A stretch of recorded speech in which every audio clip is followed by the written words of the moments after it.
As the court pleases, my lord, we confirm our appearance on behalf of the state. Yes. As it is the court, my lord, I confirm my appearance on behalf of accused number 1 and number 3. Okay. This is the court, my lord. I confirm my appearance on behalf of accused number 2. Okay. As it pleases the court, my lord, I still confirm my appearance on behalf of accused number 4, standing in for my colleague, Okay. Advocate Mshololo, in respect of accused number 5. Mshololo, again. Yes, Okay, thank you. fine. Sorry, man. You know what? I forgot my pen. Do you have a pen? Yeah, thanks. Yeah. Yes, Mr. Bale. As the court pleases, my lord, the matter was adjourned last week Tuesday on the 20th to today Yeah. to follow up on the information that Advocate Nisi requested. Right. This information can be classified in 3 categories of vehicle. Uh-huh. The first category relates to the vehicles that were used by the SWAT unit Yeah. during the period June 2020. Right. We have since obtained an affidavit from an official of the city of Ekurhuleni attached to the Information and Communication Technology Department, who has access to all AVL records of the motor vehicle of the Ekurhuleni Metro Council. Right. We've established that during that period, the team that escorted from Ekurhuleni Metro, that escorted the cold case unit, used 4 vehicles, and those vehicles are covered in this affidavit. It was namely a white Audi A3. The registration number is BZ35MCGP. It's got a fleet number as well, fleet number 261515. And secondly, it was a white BMW 125i with the registration number FT33 GRGP with fleet number 262180. The third vehicle was a white Nissan double cab NP300, registration number CN71BVGP with fleet number 132247. And the fourth vehicle was a white marked Isuzu double cab with a registration number JC72PVGP with fleet number 133444. And in this affidavit, my lord, the official states that these vehicles were allocated to the SWAT team during the period 2020. And he states that there is no AVL data available for the period of 2020.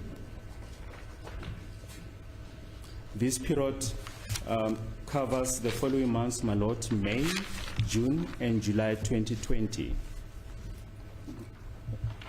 He says there's no AVL data for these 4 vehicles and other vehicles that are owned by Ekurhuleni Metro Council. And he says, my lord, that he conducted a thorough search within the city's fleet tracking system. And he says, my lord, that prior to or that the current tracking system, my lord, was only implemented after 2020, the fleet tracking system. And he states furthermore, my lord, that there's no historical AVL data that was migrated from their previous tracking platform into the current system, and he attributes this to various factors. Firstly, he says this is due to a supplier lock-in, an unresolved contractual dispute between the service provider and the Ekurhuleni Metro, which prevented the city from obtaining legacy data from the previous service provider at the time of the transition. And he says the current system was locked without the legacy data being transferred to the current system. He therefore says, my lord, that there's no data, there's no AVL data from the Ekurhuleni Metro for the period 2020, nor can they get it from the previous service provider, as this exercise was done on many previous occasions on different matters, as well as after the current request without any success, my lord. And he attaches the certificate of registration from the INATI system to confirm that these 4 vehicles were or are owned by Ekurhuleni Metro. So in a nutshell, my lord, as far as the vehicles that were used by the SWAT members, no AVL records can be traced. Then the second category of vehicles is the one that was used by the crime intelligence, and that to a large extent refers to the Toyota Baki that was used by Constable, the late Sergeant Mabena. In that regard, my lord, the investigating team was able to obtain a case docket that was open after Sergeant Mabena was involved in that fatal accident. It's a copy of the case docket, the post-mortem, as well as all the chain statements, the statements of the police officers who attended the scene after the accident. And there's also attached to this document photos of the vehicle wherein Sergeant Mabena demised the white Toyota Baki. There's also a statement from the section commander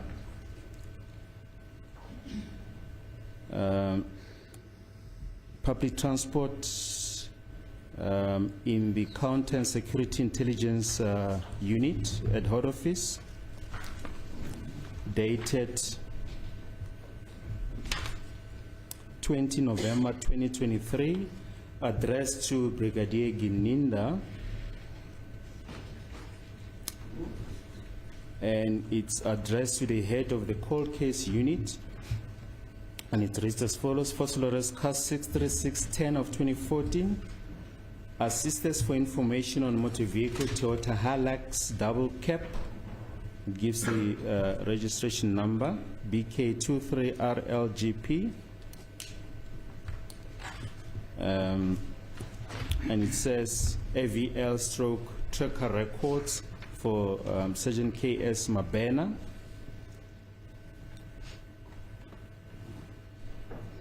The important paragraphs are paragraphs 4 and 6. Paragraph 4 states as follows: The vehicle Toyota Hilux double cab registration number BK23RLGP was not fitted with auto vehicle location in brackets AVL or any other tracking location device due to the nature of the operations involved. Paragraph 5, the vehicle log sheet for the month of June 2020 was searched and could not be traced from the storage, and the person who may have been in better position to assist in this matter is now deceased. Paragraph 6, furthermore, the said motor vehicle was involved in an accident on 23 September 2022 where Sergeant Mabena lost his life as per Mecklenburg CAS 142/9/2022, and the vehicle was written off and sold as scrapped as a result of the accident. The affidavits that I referred to earlier on pertain to this case docket Mecklenburg CAS 142/9/2022. Then the last category of the vehicles, my lord, is the vehicle that was used by Sergeant Mabena, on which information was also requested. The investigating team obtained the statement of a warrant officer who is attached to the Ekurhuleni District Office as a fleet manager, and he confirms that he received a request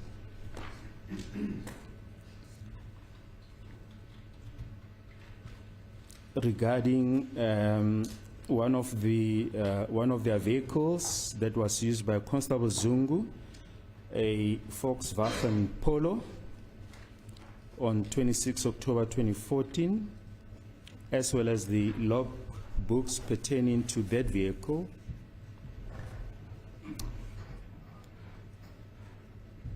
He says after receiving this request, he requested for time to launch a search for the logbooks of this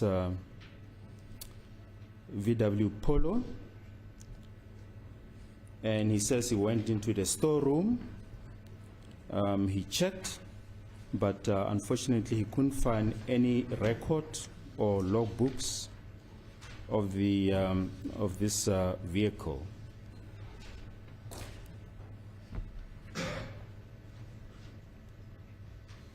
And he says he did check all their storage and nothing could be found.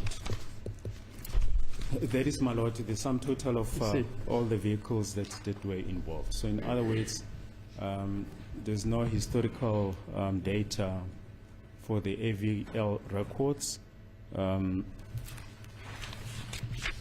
For the Ekurhuleni Metro vehicles, as far as the vehicle of Sergeant Mabena Toyota Hilux, it wasn't fitted with AVL. The log sheets cannot be found, and this pertains to the vehicle that was used by Constable Zungu as well on the 26th of October. Sorry, that vehicle, does it still exist, the Zungu one? Well, I suppose so, my lord. It doesn't state as to whether it does exist, but I suppose it does still exist. Okay. Yes, sir. Yes, Mr. Mnisi, any comments? Thank you, my lord.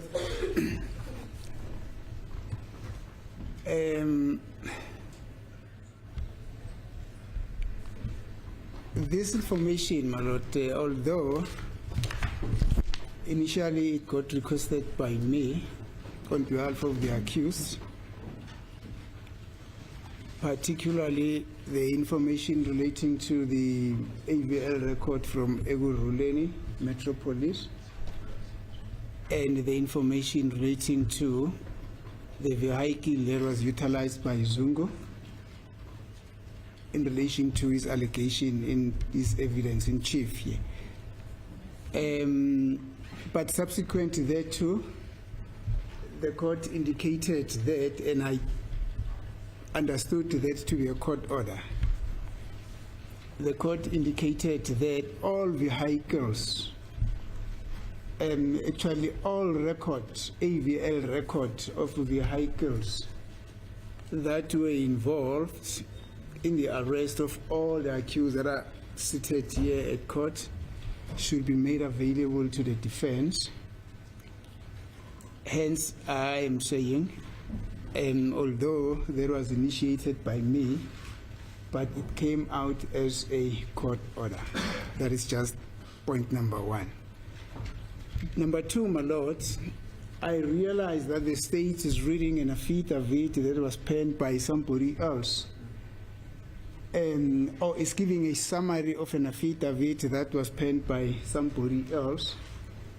May I just indicate, my lord, that there was never ever an agreement between the defense and the state that at some point in time evidence will be led through affidavits.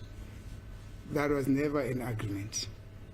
So at all material times, if there is information that needs to be brought to court here, especially now that this is a criminal trial, that affidavit should be brought to court viva voce. There are issues that are contained in the affidavit here that we would still want clarification on. So we can really not, on behalf of accused number 1 and 3, limit ourselves to what is contained in this affidavit here. For an example, my lord, the statement relating to the non-availability, or the affidavit relating to the non-availability of the AVL records of the motor vehicles from Ego Ruleni. The person who penned this affidavit says that he went through their system, he could not find the record of the affidavit. But importantly, he also says again that furthermore, it is important to note on paragraph 4 of his affidavit, and I'm not validating the fact that evidence must be brought before the court through affidavits. It's just a response to my colleague, Malo, where he says that, furthermore, it is important to note that no historical AVL data was migrated from the previous fleet tracking platform into the current system. This was due to a supplier lock-in and unresolved contractual dispute, which prevented the city from obtaining legacy data from the previous service provider at the time of transition. As a result, the system was locked without the data migrated. This, to me, my lord, simply means that although the motor vehicles were used by Ego Ruleni Metropolis, somebody supplied to them with these motor vehicles. In other words, if I may be corrected if I'm wrong, these were leased motor vehicles. And if these were leased motor vehicles, people who would have been responsible for the fitting of the AVL system could not have been Ego Ruleni Metropolis or Ego Ruleni, what is it now? The Department of Transport. It must have been the people who leased them with these motor vehicles. Otherwise, if the person who leased, or the company that leased them with these motor vehicles, gave them, did not fit them with these AVL gadgets before it leased them to Ego Ruleni Metropolis, this person must have allowed Ego Ruleni Metropolis to fit their own AVL data. Now there's a gap there. We don't know whether when these vehicles were leased from whoever that they were leased from already had this AVL data or they did not have it. I don't know. But from the reading of paragraph 4, it seems to me that the person who might have leased these vehicles to Ekurhuleni Metro Police, because of a contractual dispute, kept certain AVL information with him pending the resolution of the dispute. So it is therefore incorrect to suggest that there was no record that was found relating to the AVL. Relating to the AVL records that were or of the motor vehicles that were utilized by Ekurhuleni Metro Police, who assisted in the investigation of this case. To my mind, it simply tells me that they simply went to their records and they ended up there. But this information, it tells me that the supplier is the person who could have or who could be in possession of this AVL record. And I've mentioned, madam, that this information is central to my presentation of accused number 3's case as per the instructions that I got from him. Therefore, it cannot simply be admitted on the strength of what is contained in here. And the person who penned this affidavit not being summoned to come and explain the circumstances relating to the leasing of the motor vehicle. Number one, I'm sorry, my lord. The instruction that I got from accused number 1 in relation to his arrest on the 5th, this does not involve accused number 3. So it is just not enough for somebody to pen an affidavit and say, I'm unable to get information here, and therefore the story must end up there. No, it does not work out like that. Particularly now that this is a court order, and the court order is very specific. All vehicles, all AVL data must be made available. In other words, when the court says all, court simply does not say get into your system, and then if you realize that there's no AVL record that has been found, and then you can come back to court and tell me that there's no AVL record. They must go deep, because these AVL records are central to a just decision in this matter as it relates to accused number 3's case, my lord, without which accused number 3 would not have had a fair trial.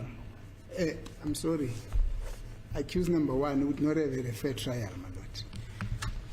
The same thing applies to the Zungu AVL thing, AVL request of, let me repeat again. The same thing applies to the requested AVL information of the motor vehicle that Zungu was using on the 26th of October 2014, as per his testimony that he drove from Tembisa to Johannesburg, where they had a traditional function there. We are only being told that they got into their storage and searched for logbooks. We're not looking for logbooks. We're looking for AVL records, as it happens with the Ford Fortuner, with the Toyota Fortuner, my lord. We're not looking for logbooks, because there's a propensity of information being falsified, and I'm saying this with due respect, in logbooks. That happens a lot.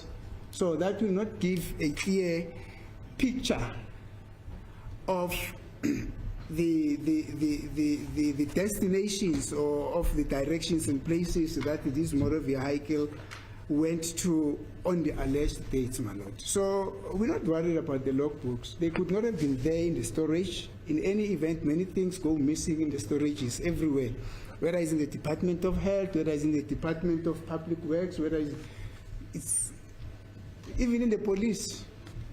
Things go missing, as it has happened here. But we're not concerned about that. We're concerned with the AVL.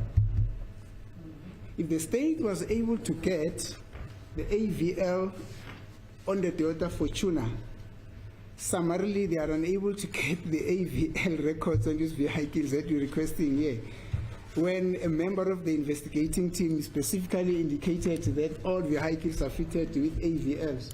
It's very surprising, my lord. it's not only surprising, but it confirms our view that we had all along, that we could not have actually expected our persecutors to become our redeemers and saviors at the same time. And this is exactly what is happening here. And I pray that it does not really come to that. There's no investigation, proper investigation that was done here. I am still requesting that the people who penned this affidavit should either come to court here and give their explanation, be cross-examined, or be assisted on how to conduct this investigation, rather than to simply accept on the face of it what they are saying here. But in the main, my lord, this is central to the fair trial as it relates to accused number one.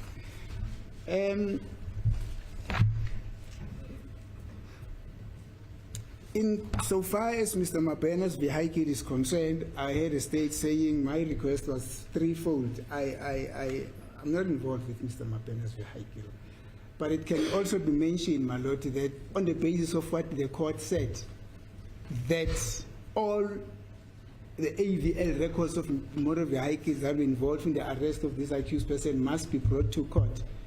Then that remains also a requirement that AVL records must also be brought to this court. The fact that this motor vehicle was involved in an accident, it's neither here nor there.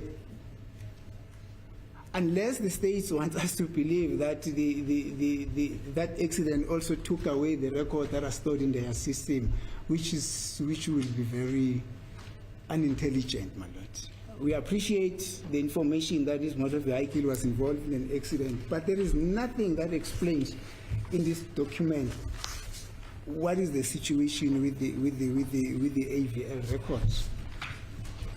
Thank you, my lord.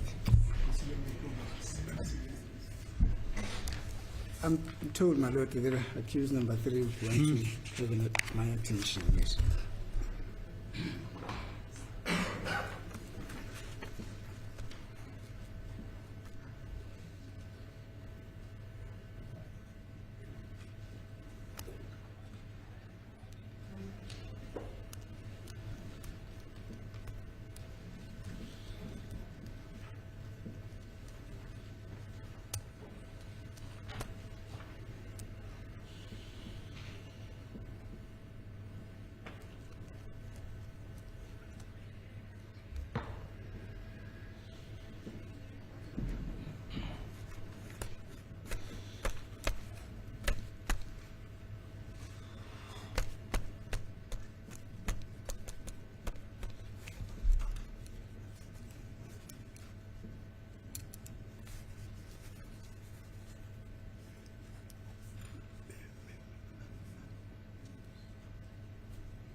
Thank you, my lord, for the indulgence. It almost skipped my mind that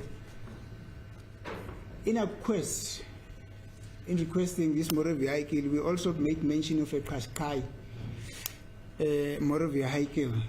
I had a look at what this Qashqai motor vehicle is. I think it's so that it's a Nissan brand. Oh, it's made from Nissan. And accused number 1 is confirming that at the time of his arrest at Tembisa, throughout the day, this motor vehicle was also there. It has not been mentioned in any of the documents that were submitted to us here. You also mentioned, my lord, that there's a Ford Ranger that was also utilized by the Metro Police, which was marked as well. It has also not been mentioned here. He also mentioned that there was also a Golf that was driven by Jonathan that was also marked Metro Police Ekurhuleni. It has not been mentioned here, madam. So this is simply indicative of the fact that this was a cursory attempt to supply the information that was requested by the court, my lord. Hence, I am saying, on the strength of this, we cannot simply say, yeah, no, the police did everything that they can to get hold of this information, my lord. So they just need to do more than this, my lord. It's a request, it's not an instruction. If they are unable to do it, then they need to say so that we go and talk to our instructing attorneys and map the way forward, my lord. Thank you. Yes, Mr. Prosecutor. As the court pleases, my lord, let me start first with the documentation that has been provided to us. The first one pertaining to the late Sergeant Mabena. We acknowledge receipt thereof, my lord, and the contents thereof are self-explanatory. The deponent to the affidavit says he could not, this particular motor vehicle was not fitted with a tracking device or system because of the nature of work that Mabena was doing. It was intelligence work. Now, regarding the EMPD SWAT motor vehicles, when we last appeared in this court, Warrant Officer Lisering, who's present in this court, did confirm that these motor vehicles were indeed fitted with the AVL tracking system. And just to follow it, my lord, and to concretize on the point that is raised by Advocate Munisi, one of the vehicles that was driven by Jonathan, to wit a white VW Golf motor vehicle unmarked, is not mentioned amongst the cars for whom the records were sought to be obtained, and that is pertinent for accused number 2, my lord. But in addition, my lord, dare I say, without the fear of testifying in this court, I've worked matters relating to EMPD motor vehicles, and I know for sure, my lord, that previously these motor vehicles were leased from Afrinet and Avis, and therefore Avis and Afrinet were the owners before this migration that the deponent of this affidavit talks about. Perhaps will be the relevant people or organizations to approach pertaining to the AVLs before migration. Because the person doesn't say there are no records. He says he cannot find historical records because they migrated from somebody else. So that somebody else will hold the historical records. So I believe, my lord, as Advocate Mrs. said, this was a cursory, leave me alone search. This was not a diligent search for what you are looking for. This was just to appease the court and say we've provided the records, my lord. That's the court, please. Yes, my daughter indicated on the previous occasion that accused number 4 and 5 were not involved in any transportation. So, in that regard or respect, I will have no submission. Thank you. Okay. Any response? If I can respond to some of the issues that have been raised. My lord, as far as the proposition that the vehicles were leased, as the point that was made by Advocate Nisi and also buttressed by Mr. Ramsekele, we finished the defense with copies of the INATIS system, as I mentioned earlier on, and the first certificate of registration pertains to a BMW 1 Series that is mentioned in the affidavit, it shows that this vehicle was bought new on the 8th of March 2017, and it shows the owner in the sense of a proxy, as naturally Metro, it's an entity and not a natural person. It shows the title holder, and it says name EMM Fleet, so it's Ekurhuleni Metro Municipality Fleet. That is the title holder. And it also shows the owner, and the owner is also EMM, Ekurhuleni Metro Municipality Fleet, and it says date of issue is 8 March 2017. So that's the municipality was the owner before 2020. That is as far as the BMW is concerned. Now, as far as the Nissan NP300 hardbody is concerned, same situation. The certificate of registration indicates that the date of liability is from 9 July 2013. And the title holder is also EMM, Ekurhuleni Metro Municipality Fleet. The owner is also Ekurhuleni Metro Municipality Fleet, and says date of issue 9 July 2013, so it's also before 2020. As far as the next vehicle is concerned, the Isuzu, the certificate of registration also indicates that the date of liability is 18 July 2019. It's also new. The title holder, it's Ekurhuleni Metro Municipality Fleet, and the owner is also Ekurhuleni Metro Municipality Fleet, and the date of issue is 18 July 2019. Then the other vehicle, it's the Audi.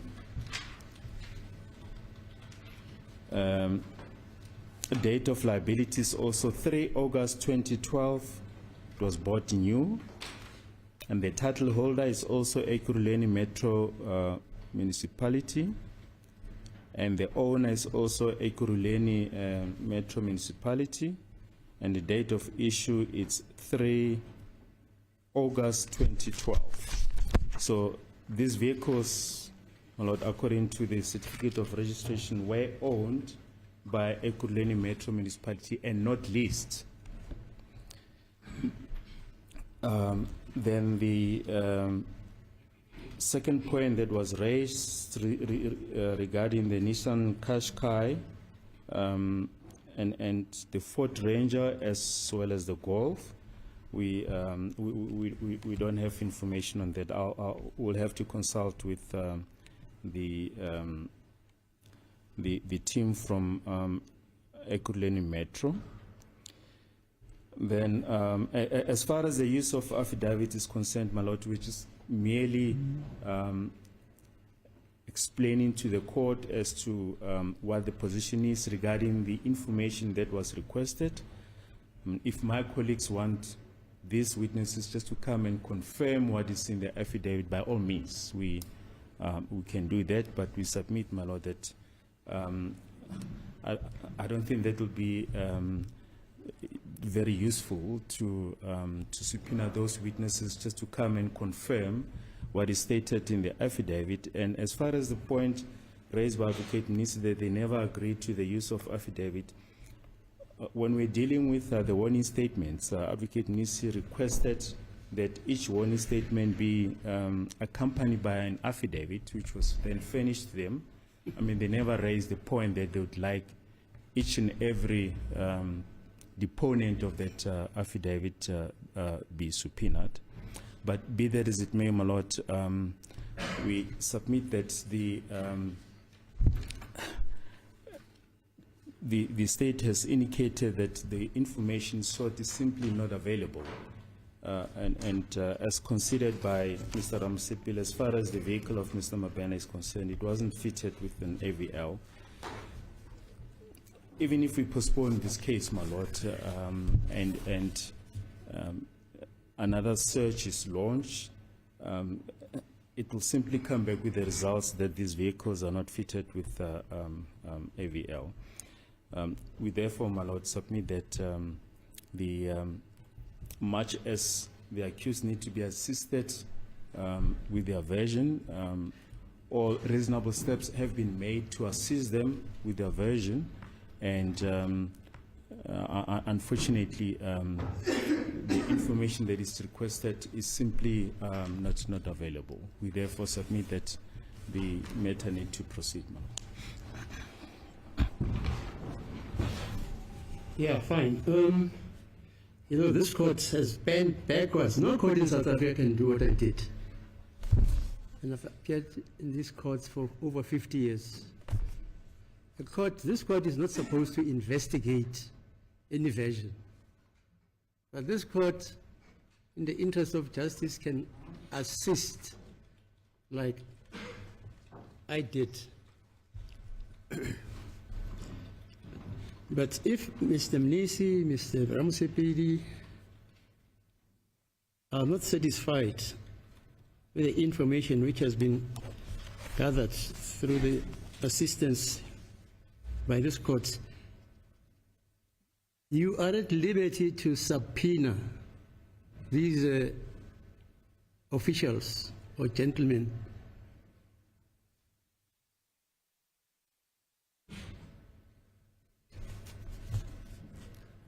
at liberty to subpoena them. Okay? At any stage of these proceedings, you are at liberty to subpoena them. Okay?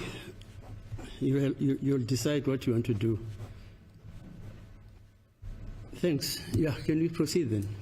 Emuva kokuthi inkantolo isibaleleke okushiwo umshushisi ethi-ke lokhu ebenicela-ke kakhulukazi yena-ke umsolo wokuqala nowesibili mayelana ney'moto lezi bayishilo-ke iy'moto ukuthi yiziphi kwayo iy'moto eziwu-4 lapha ama-registration abhaliwe ukuthi-ke lowo mbiko lowo awutholakali khona-ke nencwadi efungelwe lokhu kubizwa ngokuthi i-affidavit efundiwe la enkantolo ukuthi-ke lezo imoto lezo imininingwane ye-AVL lena ecelwayo ayitholakali. Maybe-ke ushilo ukuthi-ke akanemeke yilokho nokuthi-ke akwenziwanga uphenyo olujulile-ke ukona lokho bezocela ukuthi loyo muntu loyo obhaleke leyo ncwadi-ke eze kube uyena ozochaza lokho kanye naye-ke washo uMr. Ramsepile ukuthi naye-ke akeneme yilokho kushiwo. Inkantolo-ke egcineni isithi-ke uma lokhu ekwenzile yona ukuthi-ke akusilona umsebenzi wayo inkantolo ukuthi yenze uphenyo, uma-ke abameli nani-ke ningeneme yilokho kushiwoyo-ke abameli benu banelungelo lokuthi laba abantu laba noma lo ekuyena obhale le ncwadi bababize noma babalethe beze la enkantolo bazochaza-ke noma bazokushoko lokho. Ngalamagama-ke inkantolo ithi-ke akuqhutshekwe ngoba-ke uyasho umbuso ukuthi-ke benzile-ke bona lokho bekufanele ukuthi bakwenze, kodwa-ke wabuya umbiko uthi cha akunamniningwane ekhona etholakalayo yazo-ke le imoto lezi. Ushilo-ke la mbiko ukuthi imoto lezi zazinikezwe yona-ke iSWAT unit ngayo uJune ka-2020 isikhathi-ke uMay, uJune noJulayi kwakhulunywa nangayo imoto eyawushayelwa uyena-ke uZungu nge-26 ka-October 2014. Mr. Mnisi ukhulumile ngayo-ke iCashkai ne-Ford Ranger kanye neGolf eyayishayelwa uyena uJonathan, kodwa-ke kuloko kubuyile uthi cha akukho noma-ke imininingwane ye-AVL abanayo abayitholayo. Mr. Balui, just number those exhibits so that this case, if it goes anywhere else, you must be aware that there was information which this court had requested. As a court, please, my lord, we will number them accordingly. Yeah, please. Sorry, my lord, Yeah. there's a hand. Yeah? Thank you, Madam. I mean, that's it.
Thank you, my lord. Yes, Mr. Mnisi. Let's go on. My lord, may I request for an adjournment, a tea time adjournment, and early one. I need to take instructions from accused number 1. Okay, what's your time then? Sir? It's 11:05, my lord. Okay, you can make it 1:30. Thank you, my lord.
Now, you would recall that you told the court that you only received a full statement, or you received an affidavit from Mr. Zungu in 1923.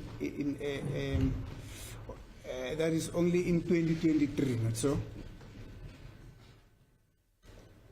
Yes, Constable Zungu, my lord, that's correct. Yes. Eqinisa ukuthi istatement sakho Constable Zungu ngasithola ngo-2023. And would this have been for the first time that he detailed all the information that he knew about what could have happened, information that was within his own knowledge, what could have happened on the 26th of October 2014? It is the first time he gave me the statement, my lord. Thank you. Kwakuwo kokuqala-ke enginikeza istatement mayelana nokwenzeka nge-26 October 2014. Now, when you prepared your memorandum and your submissions to the office of the DPP, you did not have Zungu's statement, not so? No, I did not, my lord.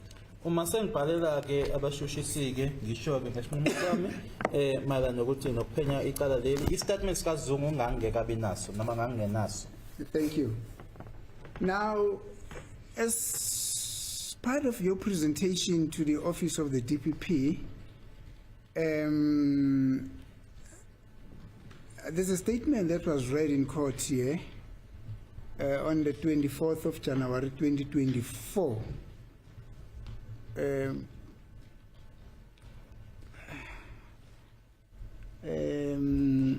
think it's just a summary wherein you indicate the extent to which each of the accused persons that are before court here were involved, the evidence that is against them, and you went on to give your own analysis as to what your views were in respect of their involvement in the case, not so?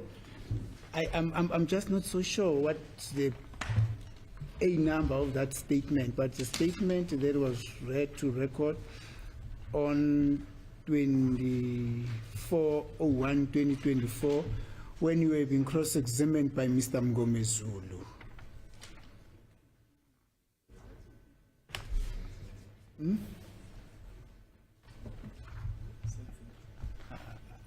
I don't know if it's that one. I'm not so sure if you can recall that, Brigadier. No, I don't, my lord. I think I'll have to be referred specifically to what statement are we talking about. Ngitshele ukuthi isiphi le statement ekukhulunywa ngaso angisikhumbuli mina. Advocate uthi kune statement esafundwa la enkantolo nge-24 zika January 2024. Brigadier, we have made so many statements, but I don't know whether it's A something or it's A what. As I'm saying, I'm getting this information from the record. My request that information might not be beamed there on the screen. As I'm saying, these are the proceedings of the 24th of January 2024. They are contained in page number 71. So I'm not in a position to say this is A178 or A198 or A1. I don't know. I'm not in a position to say that, but I'm in a position to say 24/01/24, page 71. Those are the proceedings. Thank you, Madam. I think Dr. Sibasa is busy working on bringing that information on the screen. This is the date, Madam. This is the date.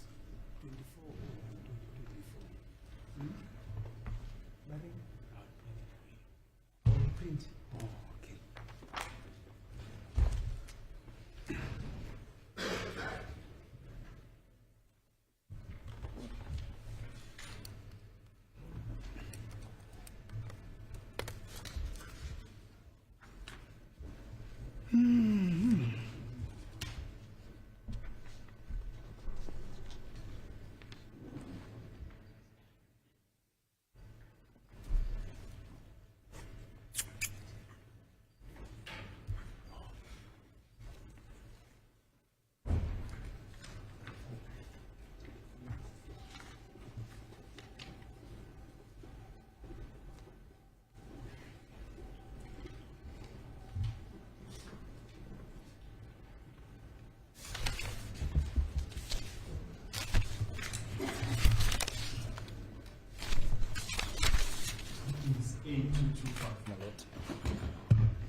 8227.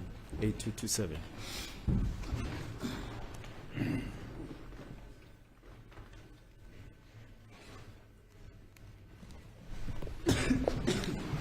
It's dated 20 November 2020.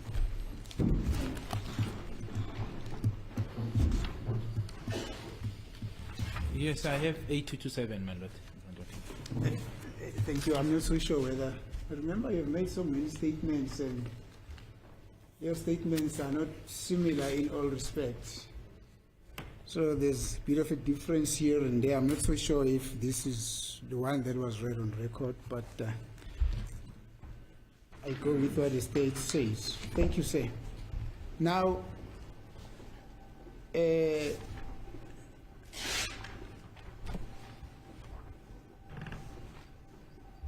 I think let's rather go with what is contained in the records. The record of proceedings.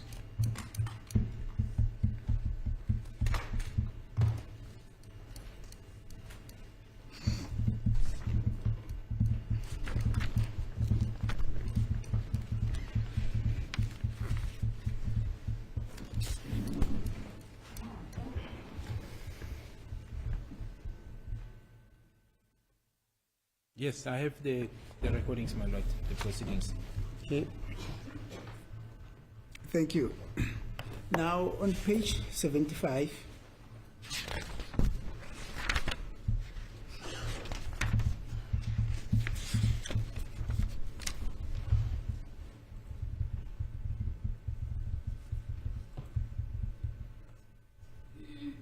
are you on page 75? Yes, I am on page 75. Thank you. my lord.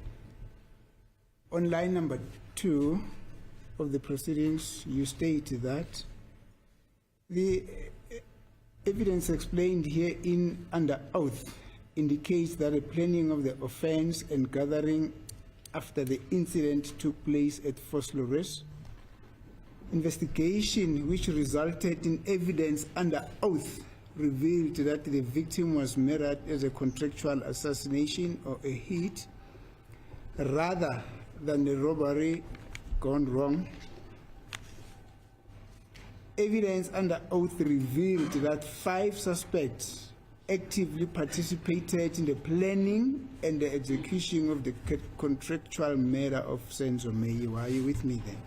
That's correct, my lord. Ngiyabona ke la ekubhalwe khona ukuthi ke ubufakazi buyasho ke obufungelwe ukuthi ke kwakunokuhlelwa kwesigameko lesi futhi lokho kwenzeka ehostel Fosterus uphenyo futhi ke lona ke lasolutshengisa ke olufungelwe ukuthi ke lowo owashona wabulawa noma ukuthi ke kwakuhleliwe ukubulawa kwakhe kungasikona ukuthi kwakubanjwa inkunzi futhi ke ubufakazi obufungelwe buyasho ukuthi abasolwa abahlanu ibona ke abakuhlela lokhu ukubulawa kwakhe uSenzo Meyiwa. Now, Brigadier,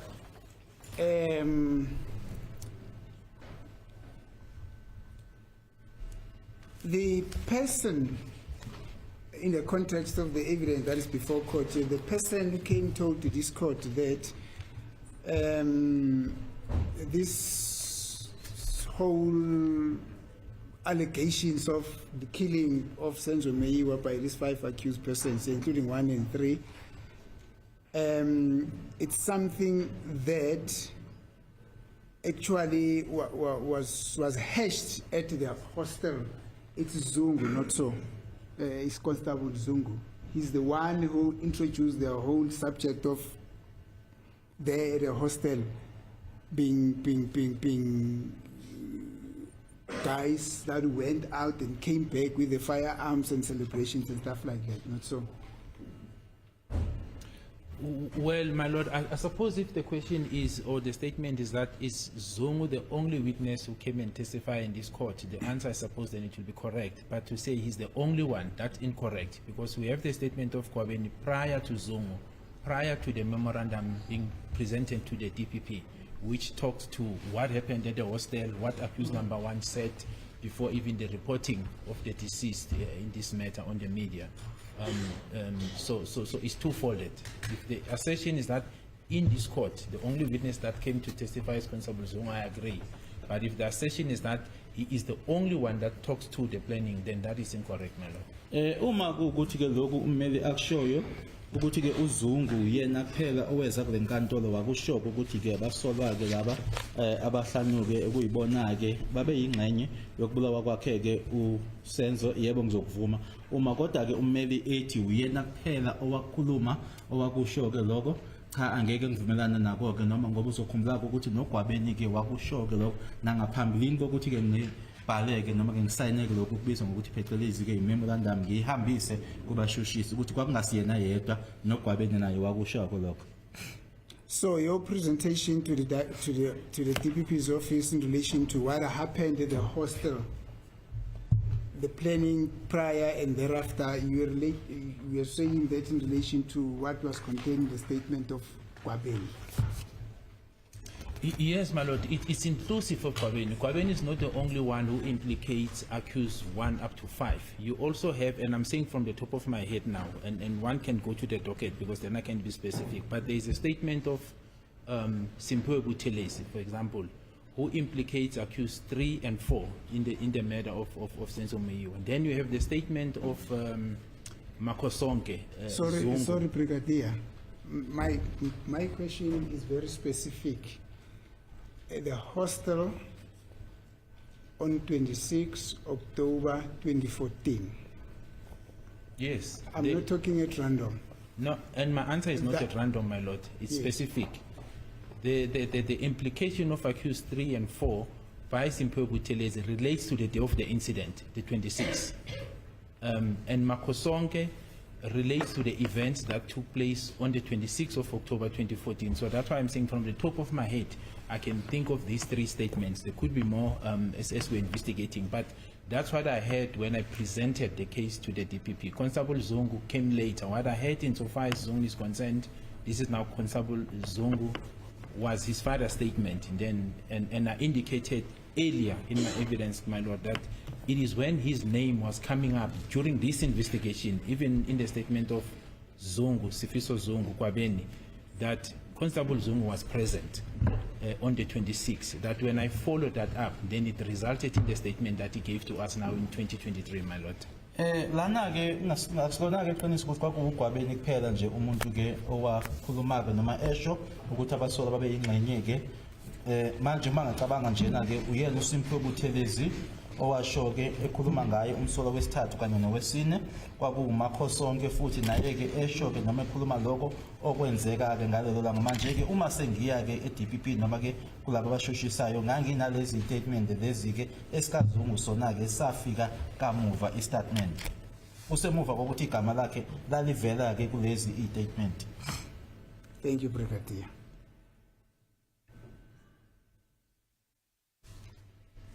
I think that's the aspect that I wanted to clear here.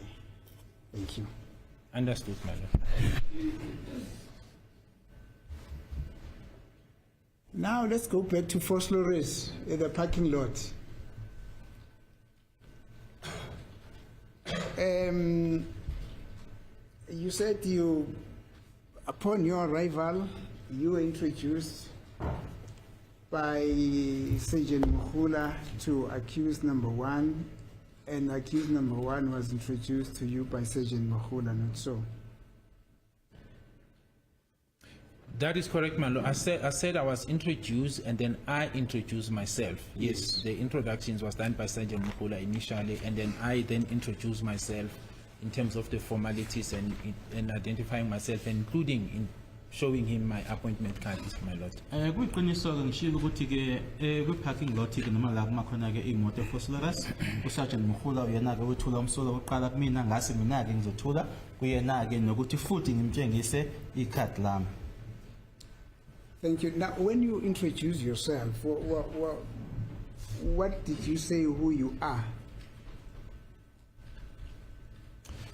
My lord, I did cover this, but just to remind of Advocate Minister, I did say I was the lead investigating officer in the, this matter that is before court. I told him my name, my rank, where I'm stationed, and I showed him my appointment card, my lord. Police identity card. ngakusho-ke lokho kodwa-ke ngakuphinda-ke ukuthi uma ngizethula-ke ngasho-ke ukuthi mina ohola-ke ithimba eliphenyayo kuleli cala nokuthi-ke ngisebenza phi-ke noma ihhovisi lami likuphi-ke ngabe sengimbonisa-ke ikhadi lami lomsebenzi.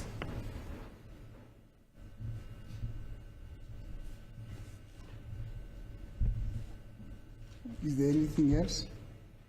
No, in the identification, my lord, those were the formalities. That I'm a member of the South African Police, I was a colonel at the time, my appointment card, and that I'm the lead investigating officer in the matter before court. So in that instance, I would have referred to the case that involved the death of Senzo Meyiwa. Yilokho-ke ngakusho-ke uma ngizethula-ke kuyena ngangisewukheneli-ke ngaleso sikhathi leso ngitshela-ke ukuthi mina ohola ithimba-ke eliphenyayo lecala nokuthi-ke futhi-ke ngiphenya icala leli-ke leli eliphambi kwenkantolo-ke manje icala lokushona kwakhe uSenzo Meyiwa. Thank you. And did you tell him the reason why you had to go see him?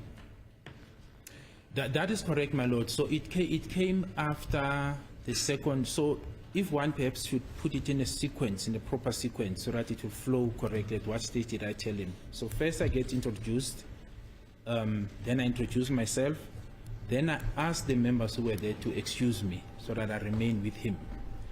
Then I warned him according to his rights. First I warned him according to his rights. I asked the members to introduce me. When they left, my lord, I warned him again according to his rights, but establishing the responses. For example, when I said the right to remain silent, what does he want to do? Then the response, and I've dealt with this during the trial, within the trial, my lord. So after we've gone through... Sorry, Brigadier, this is not an interjection. Okay. But you know what, when you say you've dealt with this in a trial within a trial, Mr. Miss, in a trial within a trial wasn't there for accused number one, so it does not know. Thank you. I'm not sure, my lord. Is the assertion that I must repeat all the evidence of the trial within trial now? Because I'm saying this. No, so that nobody said you need to repeat that is that evidence of a trial within a trial. The question that I've asked you is, did you introduce, who did you say you are to him? Now you are trying to explain, and now you come and say we have said that in a trial within a trial. And I'm saying to you, Mr. Mnisi was not there for accused number one in a trial within a trial. He does not know what happened in that trial within a trial. The question is, when you introduce yourself to him, who did you say you are? The aspect has already been covered. I think the previous question of counsel was that did you tell him why you had to see Yes, him? exactly. I'm sorry. Thank you. Did you tell him? You see now, that is the thing, because you say a lot of things that have not been asked. You see, and I don't know if that is deliberately made, as it has just happened now. The last question that I asked you, did you tell him the reason why you had to go see him? Why were you there? Yes, my lord, I did. Yebo ngamtshela isizathu sokuthi-ke ngiyombona ngalelo langa. What is it that you told him you were there for? That I have a reason to believe that he was involved in the death of Senzo Meyiwa, my lord. Ngamtshela ubona-ke ukuthi ngesizathu sokuthi ngikholwe-ke ukuthi-ke waye ingxenye-ke noma-ke imbandakanyeka-ke ekubulaweni kwakhe uSenzo Meyiwa. Thank you. Now, at what stage was that? But excuse me, my lord. You see, this is exactly what I was trying to avoid, because now I'm being asked at what stage, and that is why I was putting the sequence. Brigadier, you don't have to avoid anything. Your duty is to answer questions that are coming from me. You are not there to try and avoid certain things. No. Your duty as there as a witness, you just have to respond to the question that I've asked. Now, the question that I'm asking you now is, at what stage did you tell him the reason for your visitation there? Yes. My lord, when I said to avoid, I'm saying the sequence of events was addressing the very same question that I'm being asked now. That is why I felt, because Advocate Mnisi was not the one cross-examining me during the trial within trial, let me deal with the sequence of events that will take me to where he is. That was the purpose of where I was. But so the answer came a lot when I said to him I have a reason to believe that he was involved in the death of Senzo Meyiwa. It was after I warned him. And then he has indicated that he is willing to speak to me freely and voluntarily, and after I was satisfied that he was aware of his constitutional rights and that he was in his sober and clear senses. And then I put that question, my lord, of my reasoning, the statement that I just made now. Le statement engicela ukusenza ke manje noma ukusisho ke manje ukuthi ngamtshela ukuthi ngesizathu sokuthi ngikholwe ukuthi wayembandakanyeka ekubulaweni kwakhe uSenzo Meyiwa kusemuva kokuthi ngamxwayisa ke emuva kokuthi ke ngase emuva kokuthi futhi ngase ngithola ke ukuthi cha amalungelo akhe ngamtshela ke ngawo ukuthi uyaweza amalungelo akhe nesizathu sokuthi ngibe khona ke lapho nempendulo ke ayenikeza ngaso yilapho ke ngase ngisho ke nako ukuthi nginesizathu sokukholelwa ukuthi ke wayembandakanyeka ekubulaweni kwakhe uSenzo Meyiwa. Thank you, Brigadier. Now, before we proceed, now, this conversation, where does it actually take place? Is it taking place when accused is seated in the red golf? Yes, it is, my lord. Yebo ke lokho kwenzeka ke umhlola ke ngathi ke ayehlezi ke yona igolf le eyayibomvu. And where were you? I was in the golf as well, my lord. Nami ke ngangikuyona igolf leyo. And that is after you've requested these other members to excuse you. That is correct, my lord. Lokho ke kwenzeka emuva kokuthi sengibacelile ke abanye zakwethu ukuthi ke ake basidedele. Yeah, because accused number one had actually told this court, and that is what he also told me, that when you arrived there, actually when your team arrived there at the parking lot of the First Lawrence police station, they took him out of the golf and he was seated down. He was not in a motor vehicle even when you arrived. So this conversation that you're talking about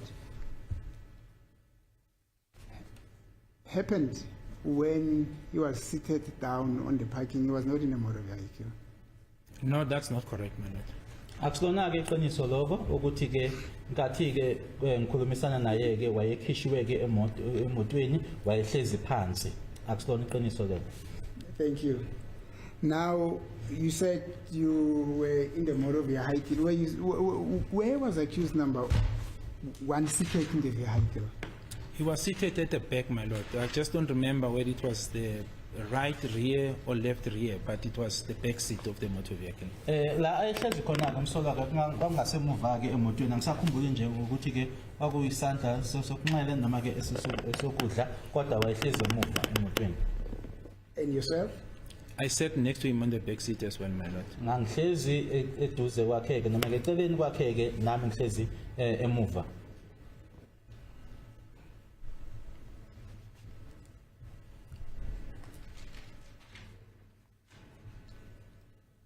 Now, you said during the time of your your introduction to him, you showed him your appointment card. Why did you show him your appointment card? That's how introduction is done, my lord. You want someone, you identify yourself as a police officer.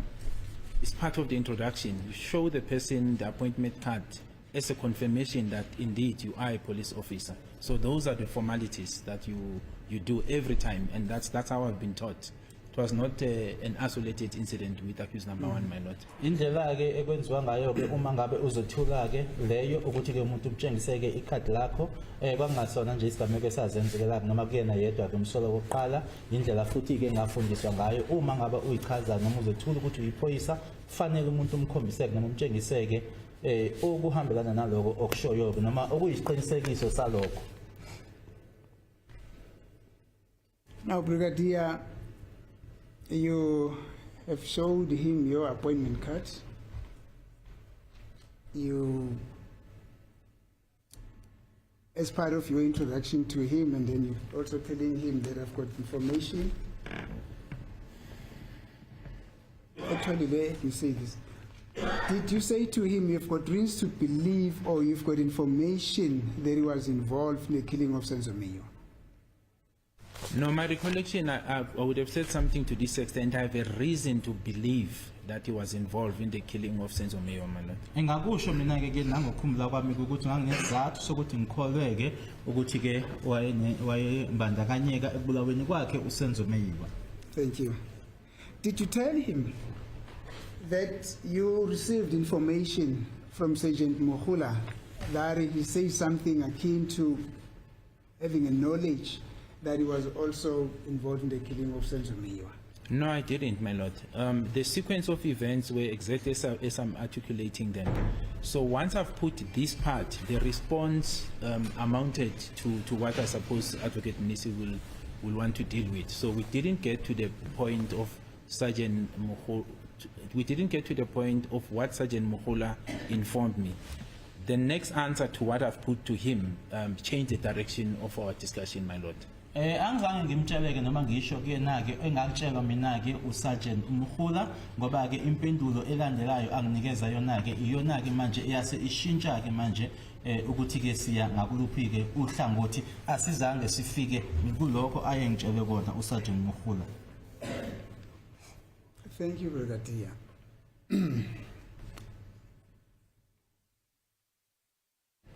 Brigadier, why did you choose to conduct the interview with accused number 1 seated in the Red Golf and not invite him to your vehicle? No, it wasn't necessary, my lord. So what happened is prior to me arranging that we must meet at Phosphorus Police Station, I was informed by the members that they are proceeding to Phosphorus on investigations relating to accused number 1. Hence, I opted that they should then meet me outside Phosphorus Police Station for me to satisfy myself with the information or the assertion that Sergeant Mkhula was telling me that accused number 1 seems to be making some admissions in the case. So that was the first part that motivated me to meet him where they were en route on part of the investigation, my lord, because I did not know whether he will confirm what they're telling me or not. So there was no point for me to divert them, to take him out of the car, take him to my car. It would have been insignificant. My car was there. This was an official car, the Golf that he was in. My car was a private car. I think if I had to make that choice, I would prefer an official car than a private car, my lord. Okokuqala ke nokuthi ke noma umbuzo uthi kwangani ke ungamthathanga umkhipheke ayo kwimoto le owahamba ngayo. Okokuqala ngishilo ke ukuthi ke mina ke ngathola umbiko kubona ke oza kwethu ukuthi ke babe sendleleni eyakhona ke ePhosphorus behambela ke uphenyo mayelana naye ke umsolo wokuqala ngase ngithi ke asihlanganeni khona lapho ke manje le engangihamba ngayo imoto kwakuyiyami imoto manje ke isinqumo ngasithatha ukuthi asihlale kulena ke imoto ekuyiyona imoto yomsebenzi sasingeke isizathu sokuthi ke manje ngibashintshe ke mina la ababeya noma kuloko ababekhambele eyokuqala ke leyo ukuthi ke kwakungani ngikhulumele naye kwi-golf ebomvu. Thank you, Brigadier. Now, upon receipt of the information from Sergeant Mohula, subsequent to her interaction with accused number 1, is it not so that you could have formulated a view that wherever I'm getting to, there is just but a slight, or there's a possibility that I will be receiving either admissions or confession from accused number 1 in relation to the offense that we are investigating? Sorry, my lord, I think I don't understand. Is that now after Sergeant Mohula informed me, or after both being informed by Sergeant Mohula and after myself I interacted with accused number 1? I'm not sure. I'm not sure of the question. That is the information that you received from Sergeant Mohula. No, my lord. No, I couldn't form that part. I couldn't form that part, my lord, because like I said, I knew Sergeant Mohola, one, is not a commissioned officer, meaning she's not allowed by law to take confessions. That's the first part, my lord. Mangiphendula ke umbuzo wakho kwakungekho ke okwakungitshela ukuthi lokho engitshela uyena ke uSergeant Mukhula ukuthi ke waqala ke ukuthi ke umsola useyahlambuluka ke noma khona kuvumayo ngoba oqala ke ngiyazi ukuthi ke akekho ke ukuthi akasiyonaka lokho kubizwa ukuthi commissioned officer noma ke umthetho omvumeli ke ukuthi ke angathi ayithathe ke i-confession noma ke la umuntu agonyuluka khona. So that, my lord, was simply a sparking point to create the interest for me to go and talk to accused number one in order to certify myself that he is aware of his constitutional rights, that he was in his sober and clear senses, and that he was indeed making such assertions, if there were such any, my lord. I didn't know what he will tell me when I was going to meet them, my lord. Ilokho ke manje okwakuseke manje kungiphake umdlandla ke ukuthi ke ngiyeke kuyena ngiyozwa ke ukuthi lokho engikutshelwayo uyena uSergeant uMukhula ngabe yinto azoyivuma yini noma ke azoyiphinda yini noma ke angeke ahambisane nayo ke futhi ke ngiqinisekiseke nokuthi ke amalungelo akhe ke ngokomthetho sisekelo uyawazi noma uyawezwa. And that is why, lastly, to the answer to the question of the witness, my lord, that when I was satisfied that indeed he was making such assertion, there was change of direction where I requested now these members to move to Ereton, because then at that stage, after talking to accused number one and having satisfied myself that he was in his clear and sober senses, aware of his constitutional rights, and that he was willing to make a confession to an independent police office, I was now convinced that the confession must be taken. Hence the change of direction to say, let's move to Ereton while I'm trying to find an independent officer. So that part was formed after I engaged accused number one. Manje ke ukuthi ke ngifinyelela kulokho noma ke ngithola ukuthi yini ke le angitshela yona noma ayishoyo ke kumina umsola nokuthi ke manje bese kuyashintsha ke manje kushintshwe ke uhlangothi ukuthi ngibaceleke manje amaphoyisa lawo noma ozakwethu ukuthi manje abahambeke baye eEraton kusemuva kokuthi ke ngathola ke isiqiniseko sokuthi impela lokhu angitshela kona umsola yila avuma khona ke ukuthi ke yebo impela kukhona ke akwaziyo ukuthi ke bahambeke manje baye eEraton bese ukuthi mina ke ngithola umuntu okuyena umsola oqala azokhuluma kuyena. That's my answer. That's my answer, my lord. Yona ke impendulo yami leyo. Yeah, no, it's an answer. But Brigadier, my question is simple. Upon receipt of the information from Sergeant Mukhula about what accused number one said to Sergeant Mukhula, did you or didn't you form an opinion or a viewpoint that wherever that I'm getting to, there's a possibility that I'm going to receive, or upon interviewing that suspect, I'm going to receive an admission about the occurrence of this offense and or a confession? That's just my simple question. No, my lord, that's why I'm saying I didn't form that opinion. So Sergeant Mukhula did not tell me word for word what was said. He simply said, accused one is making some form of admissions about his involvement in the murder of Senzo Meyiwa. That's it. Not the details word for word of what was said. And that conversation then led to the arrangement of us meeting in Phosphorus, my lord, police station. Kwangeke ke ngifinyeleleke kuthuma noma ke ngifinyelela ukuthi ke ngisho ukuthi umsola oqala uyavuma ke noma ke uyagonyuluka ngoba ke uSergeant uMukhula akazange angitsheleke imininingwane wathi nje kuphela ke ukuthi ke kuloko akushoyo kumina umsola kukhona ke akuvumayo yiloko ke manje okwathi ke waholela ekuthini ngifike kusinqumo sokuthi asihlangane eFosphorus. So you knew that there was an admission, according to Sergeant Mukhula, that was made by accused number one in relation to this offense, not so? No, I knew that she said, my lord, he was making some sort of admission, not the details. So I can't say I know when I don't have the details. I was not given the details of what is it that he told Sergeant Mukhula. We didn't get them, my lord. Engakutshela uSergeant Mukhula ukuthi kwakukhona avumelana nako noma ke akuvumayo ke kodwa ke kwakungasikona ke ukuthi uSergeant Mukhula wanginikeza ke imininingwane azange ke sigxile noma ke sijuleke kuloko ayengitshela kona noma ayekusho. Thank you, Brigadier. You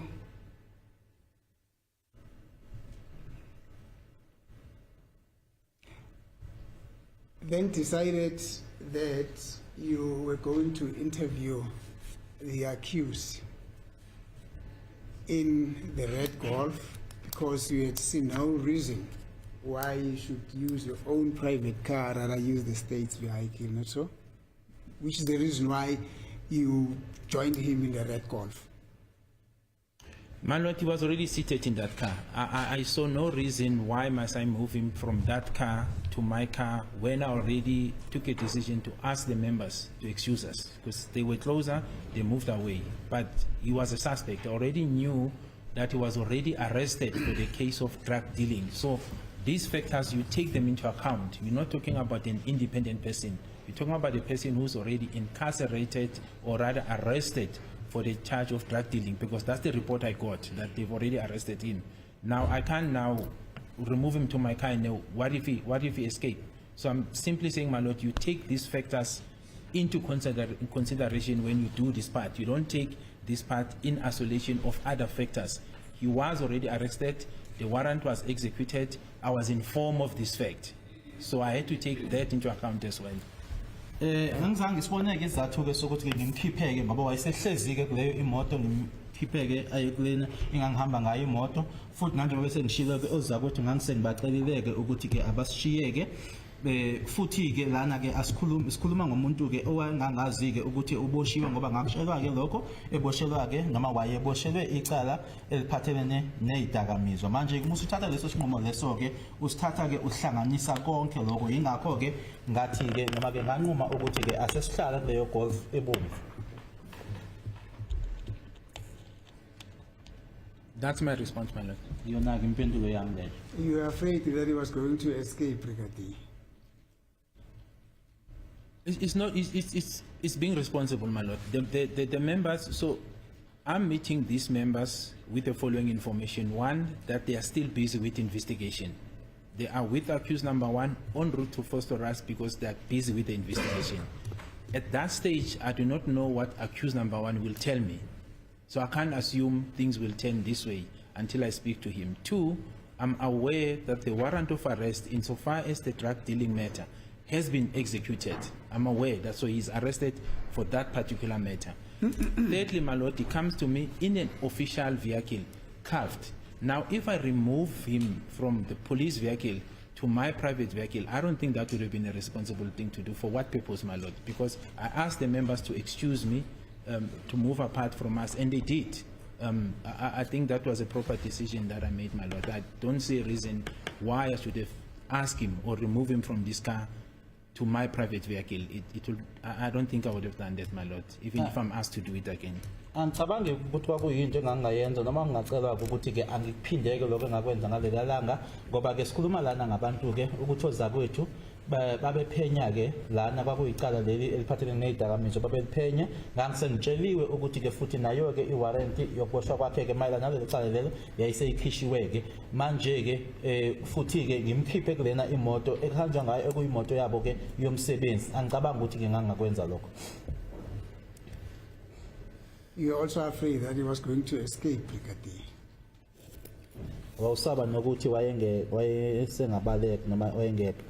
It would not have been responsible for me to do that, my lord. Anything could have happened. If I had to do that, I would have had to have a justification or a reason why must I remove him from the police car to my car. There was none, my lord. Yes, he could have escaped or attempted to escape. Anything could have happened. But the important thing, there was no reason for me that I saw of removing him from the police car to my private car, my lord. Noba yini ke yayingenzeka ke kodwa ke nje engakusho ukuthi ke sasingekho izathu noma ngangasiboni izathu sokuthi ke ngamkhipha kuleyana imoto ekuyimoto yamaphoyisa ngimlethe kweyami imoto engangihamba ngayo kwakuyimoto ke eyami engasiyona eyomsebenzi. Thank you, Brigadier. Now, did you at any stage say to the accused, look, I'm a colonel, and being a colonel, these are some of the things that I am by law can do. I can take a confession from a suspect. I can take admissions from a suspect. I can also do a pointing out with the suspect. You know, all those things that fall within the category of a colonel, of a commissioned officer, which the non-commissioned officer can't do. No, I didn't get to that, my lord.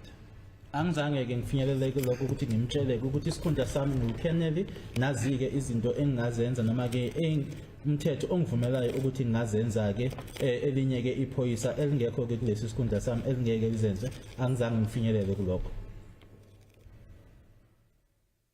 Why, Brigadier? Because, my lord, I felt it was not necessary. Thank you. The necessity was to make sure that the accused understand his constitutional rights, his state of mind, it is clear, and then that he was willing to make a statement to an independent police officer. When that affirmative was made, my lord, there's no reason for me to bring this part. If I was taking the statement myself, then this part Advocate Mdisi is asking me about was going to kick in, where I was going to tell him that by the virtue of my rank, I'm also recognized as justice of the peace and explain what justice of the peace means to him, because then I was dealing with his confession. But the discussion went to him being prepared to make a statement to an independent officer, and hence the arrangement of Colonel Mboto was done, my lord. Sasingekho ke isidingo ke sokuthi kwenzeke lokho ngoba ke ekuqala uma ukuthi kwakuyimina owayezothatha ke istatement kuyena noma ke iconfession leyo ke ngangizokusho ke lokho, kodwa ke ngoba lapho kwakuyoqinisekisa ke lokho ekwashiwo noma ngakutshela ukuthi lokho akusho nokuthi futhi ke amalungelo akhe ke uyatshelwa ngawo nokuthi ke futhi ke usemqondweni ke ngokupheleleke ukuthi ke akukho nje okumphazamisa, yingakho ke kwasemanje ke kuthathwa ke isephe esilandelayo kusokuthi ngimhlanganise naye ke uKenneth Mboto ngoba ngangazi ukuthi kwakungasimina wayezothatha istatement kuyena. But what I did say, my lord, sorry, when he was obviously now telling me about his involvement, I did say that what he says to me can be used against him in a court of law, because he's speaking to an officer who can then indicate at a later stage what he has told me.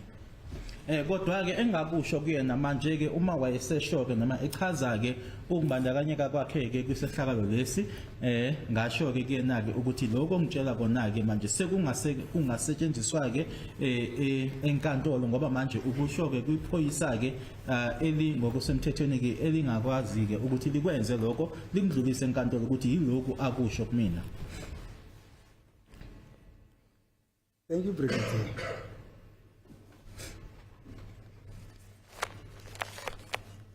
Brigadier, why did you have to be assured of the fact that his mind was clear?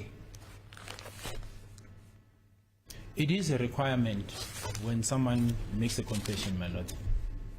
Kwakungani ke kufanele manje uqiniseke noma unesiqiniseko sokuthi ke akukho nje okumphazamisayo ke emqondweni okunye ke lokho okulindeleke noma ke okufanele ukuthi ke kube njalo ke uma kuukuthi umuntu uyagonyuluka ukuthi ke ngokwasemqondweni ke ukuthi cha usemqondweni ngokuphelele akukho okumphazamisayo. Thank you, Brigadier. But how would you have known, Brigadier, that he was going to make a confession and therefore his mind needed to be clear when you haven't just yet started talking to him?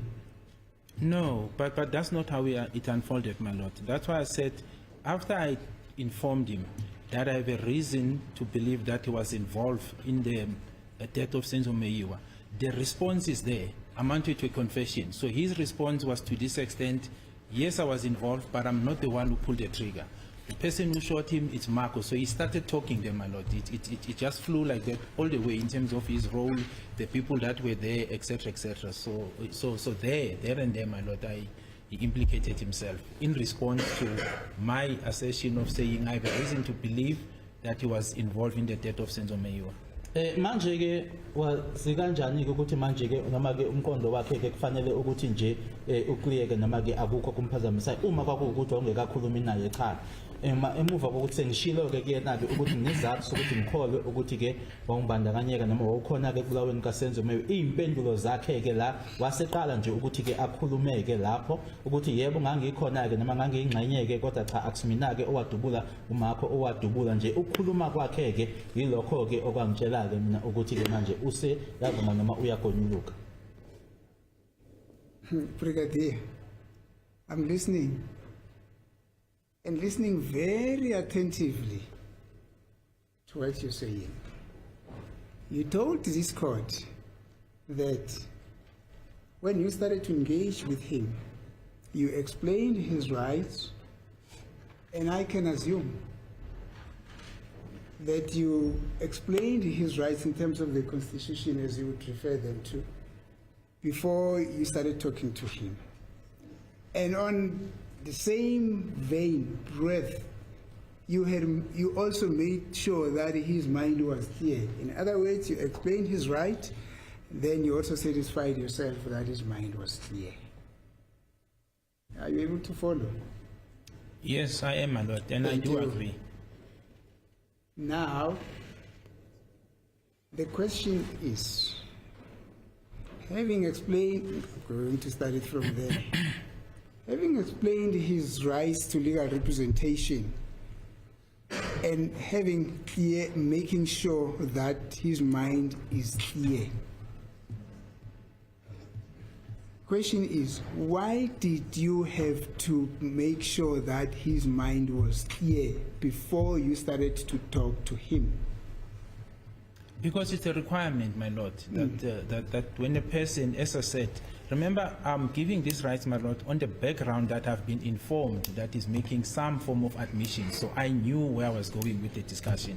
Now, having placed these rights, the Section 35 rights to him, and then establishing the responses that he's willing to speak to me freely and voluntarily, then I put the question, my lord, and the response is what I've said, implicated him in the matter. Ukhumbuleke ukuthi ukuya kwami kena ke ngiyokhulumisana naye ke kusekamuva ke kwalokho engakutshelwa ke ukuthi ke kukhona ke akuvumayo ke mayelana nalecala leli ke manje sengimtshela ke ngamalungelo akhe ke anawo nokuthi ke ngiqiniseke ukuthi ke umqondo wakhe ke impela akukho kumphazamisayo ke impendulo lezo ke futhi ke nalokho sengisho ukuthi ngaya lapho ngazi ukuthi khona lokho engikutsheliwe ukuthi kuyini ke akuvumayo ke kanye nempendulo zakhe ke ezilandelayo khona lapho. So, Brigadier, even before you started talking to him, you knew that accused number one had already made certain admissions about his involvement in the death of Senzo, not so? My lord, I knew that he made certain admissions to Sergeant Mohola. I didn't know the details of the admission, but I was told, I was aware, hence I requested that they must meet me in Fosterus as they were going there, that he made some form of admissions to Sergeant Mohola about his involvement in the death of Senzo Meyiwa. That I knew prior to our meeting. Ngaphambi kokuthi sihlangane ke eFosterus ngangazi ke ukuthi ke kukhona ke akushilo ke noma ke akuvumeleke mayelana ke nembandakanyeka kwakhe ke ekushoneni kwakhe ke uSenzo Meyiwa ingakho ke ngase ngithi ke asihlanganeni khona ke eFosterus. Let's not qualify the nature of these admissions, Brigadier. Whether they were in details or not, we'll get there. But for now, we knew that he made certain admissions to Sergeant Mohola about possible involvement in the death of Senzo. Not so? I knew the statement, my lord, not so what because I don't want to be misunderstood, my lord. I didn't know the details of the confessions. In other words, sorry, the admission that he made to Sergeant Mohola, because I was not given that, except the statement that he was making some admissions about his involvement in the death of Senzo Meyiwa. That's what I knew, and not the details of what is it that he told her.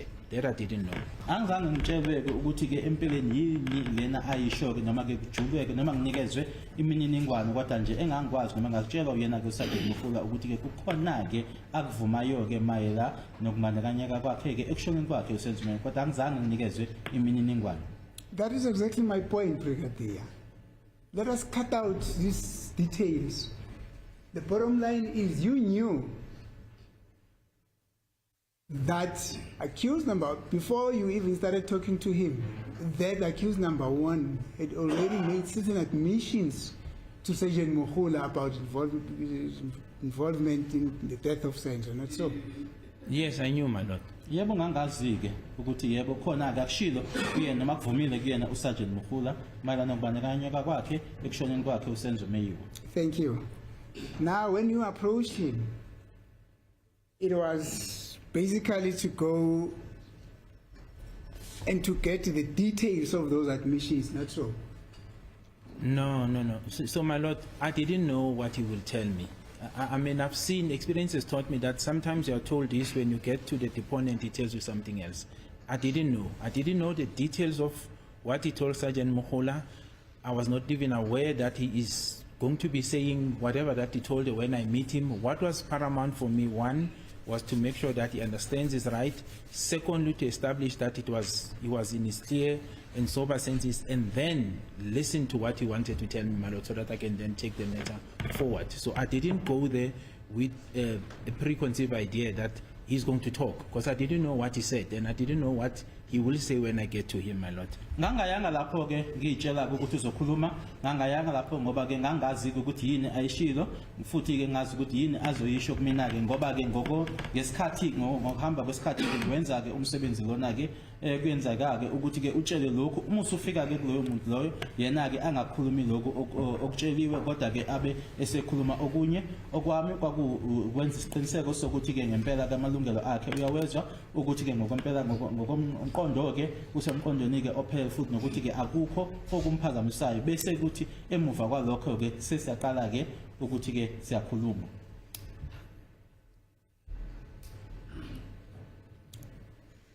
Brigadier,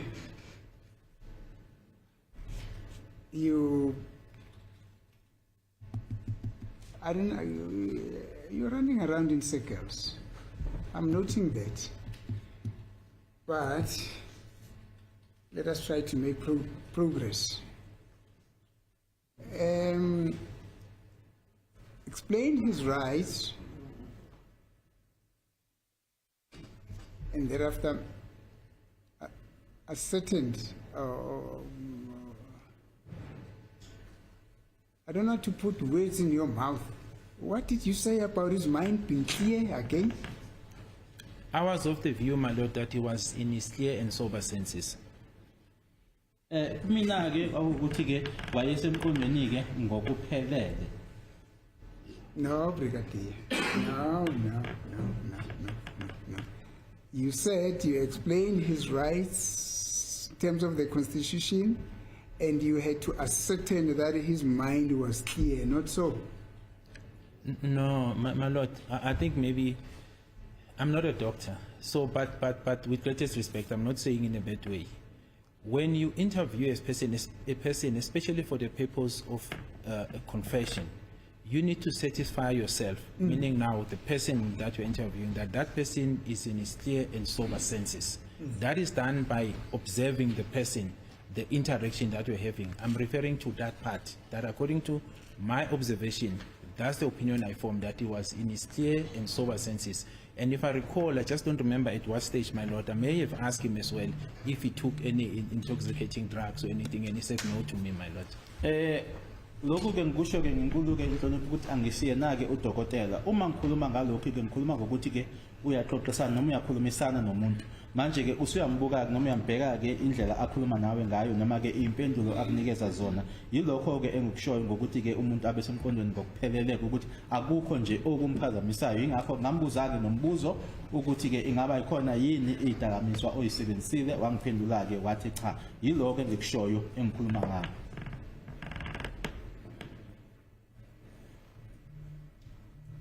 Thank you, Brigadier. You know, that's another challenge here.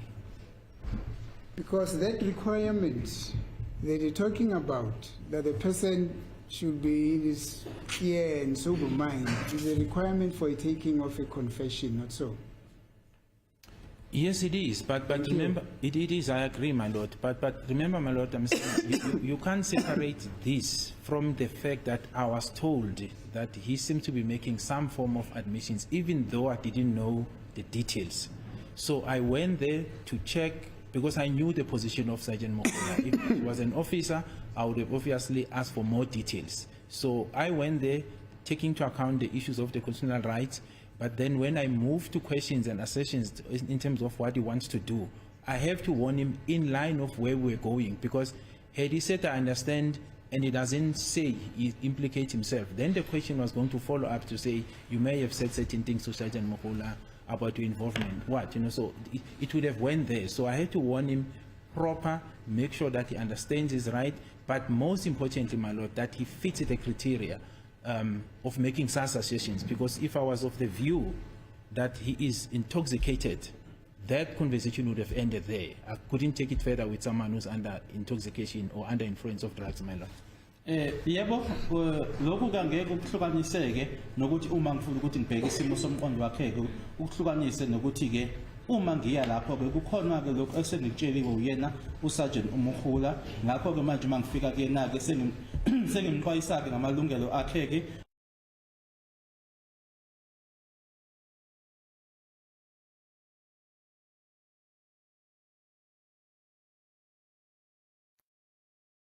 Ngimtsheleke ngamalungelo akhe nokuqiniseka futhi ukuthi ke lo muntu lona ke akayisebenzisanga izidakamizwa. Uma ngangithola ukuthi wayisebenzisa izidakamizwa noma ke ephuzileke, leyo nkulumo leyo yayingeke iqhubeke noma iye phambili.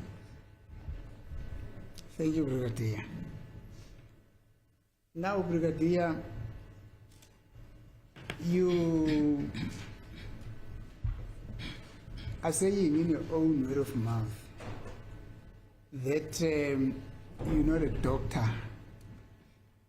Now, the question that immediately followed thereafter is, how would you then have ascertained that his mind was clear and he was not insane and sober, and that he was insane and sober senses?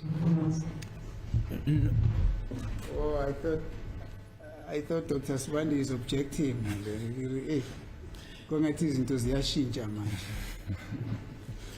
No, my lord, my understanding of that requirement, it does not require you to do a physical or a medical examination. The mere observation by the Justice of the Peace in terms of the person sitting in front of him is sufficient. I'm not aware that you should actually subject the deponent to a medical assessment in order to check his state of mind. That's not my understanding of that requirement. Akusona ke ulwazi enginalo ke lolo ukuthi ke uma uqinisekisa ukuthi ke umuntu ngokwasemqondweni ke akukho nje okumphazamisayo ukuthi ke kufanele ke umhambiseke noma ke abhekwe ke udokotela noma ke emtholampilo. Engikwazi ukuthi nje uma uhlezi ukhulumisana naye ke indlela ke leyo othi kufinyelele ngayo kuleso sinqumo leso ukuthi cha lo muntu lona usesimeni ke sokuthi angaqhubeka angakhulumisana nawe akukho okumphazamisayo ngokwasemqondweni. Thank you, Brigadier. Now, what was the reason for you to mention earlier on that you're not a doctor, or you're not a medical practitioner, in the context of what you had to do then? No, because the question, my lord, was asked as to how could I say he was in a clear and sober senses? That's how. So I was responding to that in twofold. That as much as I'm not a doctor, because I understand the question testing my knowledge or my expertise as to whether am I the person even to make such an assertion that a person in his clear or sober senses. So I was responding to that part of my understanding, my lord. Uma bengiphendula ke ngaphambilini ngithi ke angisiyena ke udokotela, bengiphendula ngokwendlela engibuzwe ngayo ke ukuthi ke ngafinyelela kanjani ke kulokho ukuthi ke ngithole ukuthi ke wayesemqondweni ke ngokuphelele ukuthi yini. Bengiphendula ke ngaphansi kwalokho uma bengikusho ukuthi angisiyena udokotela.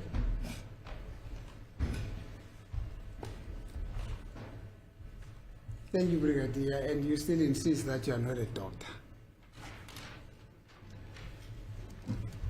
Well, if I'm being asked, my lord, am I qualified to say medically his state of mind is clear? No, I'm not a doctor, can't say that. But if I'm being asked that's the requirement, and that's why I said insofar as I know, I don't think that requirement requires a medical support to, by the magistrate or the Justice of the Peace. That's my understanding, my lord. Engakusho ukuthi ke uma umbuzo uthi ke uyena wena udokotela ngokuthi ke kufundeleke ngizosho ke ngithi cha angisiyena kodwa ke ukuthi ke yini evinjelekile ke noma ke umuntu ke umbheka noma uthola kanjani ke ukuthi ke usesimeni sokuthi angakhulumisana ke nawe ngoba ngiyazi ukuthi yini ekufanele uyibheke uthole ukuthi cha lo muntu ngingakhulumisana naye noma cha. Thank you, Brigadier. So having had this preliminary interview with him, the explanation of the rights, according to your testimony and your observation as to his state of mind, his clearness, sobriety, and etc. What was your conclusion or your view? Yes. What was your layman's view about what you were trying to find? No, my view was based on what he was telling me, my lord. It was factual. It was not a view. It's what he told me, and what he was telling me, in my view, amounted to a confession. And when it was clear that he's willing to make a statement to an independent officer, I then, and that is where I said the best practice rule then kicked in, because I then thought perhaps then someone independent indeed can assist. So it's basically what he told me, which I was of the view implicates him in the matter, and subsequent to that, then arrangements for Kenan Mboto to obtain a written confession was then made by me, my lord. Kwaku iloko ayengitshela kona ke iloko ke ekwaholela ke kuthini ngifinyeleleke ekuthini ke akutholakale ke umuntu noma ke iphoyisa ke eliyimele noma ke elingahlangene nophenyo kube yilona ke elizothi liqhubekeke naye uma ke manje wayesekhuluma esho ke ukuthi ke embandakanyeka ke kusona ke isehlakalo lesi kwase ke emuva kwalokho ila engenza khona ke amalungiselelo ukuthi ke akahlangane noKenan Mboto. Nah, you misunderstood my question, Brigadier. My question is simply that in your quest to try and ascertain that before you started talking to him, his mind was clear. He was in sane and sober senses. You did certain things. Now, on the basis of those things, what was your conclusion about his clear mind and his state of saneness and sobriety? Not talking about things that he said in the content of how the offense was committed. These are just the preliminary things. No, okay, I understand, my lord. But it's not how it was done, my lord. I've explained the sequence of events. It's not like I had a session where I have to interrogate certain part, pack it, and move to the next. The sequence of the events, they arrive, I get introduced, I introduce myself, I warn him according to his rights, I ask the members to leave. Then I warn him again according to his constitutional right, assessing the question, and in that moment, as I'm talking to him for the second time, I'm reading his posture, my lord. Is he conscious of what I'm saying to him? Unfortunately, we're speaking in Zulu, so I'm a Zulu speaking person and was Zulu speaking person. So in that process of the second notice of rights, I was able to establish and read his state of mind at that stage. And at some stage, as I said, my lord, I asked him specifically if he took any intoxicating substances. The answer was negative. Now, at the end of that, of those warning, my lord, I then put it to him that I have a reason to believe that he was involved in the killing of Senzo Meyiwa. His response then amounted to what implicated him in this matter. So that's how it flowed. So we didn't deal with one package. It flowed like that, my lord, and it got in there immediately. There was no part where we stopped the right and focused in his sobriety. No, it flew exactly as I'm telling. And then subsequently, then Kenan Mboto, we moved then to Ereton while I was getting an independent officer, and Kenan Mboto was then found, my lord. Akusikona ke ukuthi ke sasibheke noma sigcele udaba oluthize bese siyema ke sidlulela udaba olandelayo ke ngishilo ukuthi ngafika ke ngase ngethulwa ke khona lapha yana ke nami ke ngazithula kuyena ke ngase ngicela ke ukuthi ke ozakwethu abasishiye ke ila sengimtshela khona ngamalungelo akhe sengimtshele ngamalungelo akhe ke nanje ngoba ekhuluma ke noma sikhulumisana ke ila engimbheka khona ngimbuka khona ke nokuphendula kwakhe ke futhi ke uma esephendulile ke ila egcineni khona ke sengimtshela ukuthi kunezathu sokuthi ngikholelwe ukuthi ke wayeyingxenye yesihlakalo noma ke isigameko lesi sokubulawa kwakhe uSenzo Meyiwa ilapho ke emuva kokuthi ke esephendulile ke kulokho ngathola khona ukuthi ke useyagonyuluka ke manje ngathatha isinqumo ke sokuthi abahambe baye eRatin ngathola ke uKenan Mboto.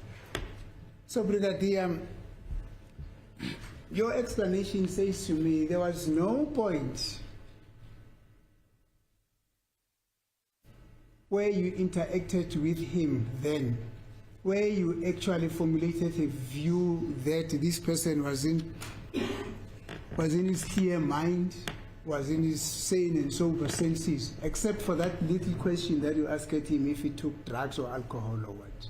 No, that's not correct. It's not what I've said, my lord. I'm saying from the time I was introduced, the interaction starts. And then I introduce myself to him. This is now accused number one. The interaction starts. We're starting to talk to the person. Subsequent to that, then the warning of rights in terms of section 35 starts.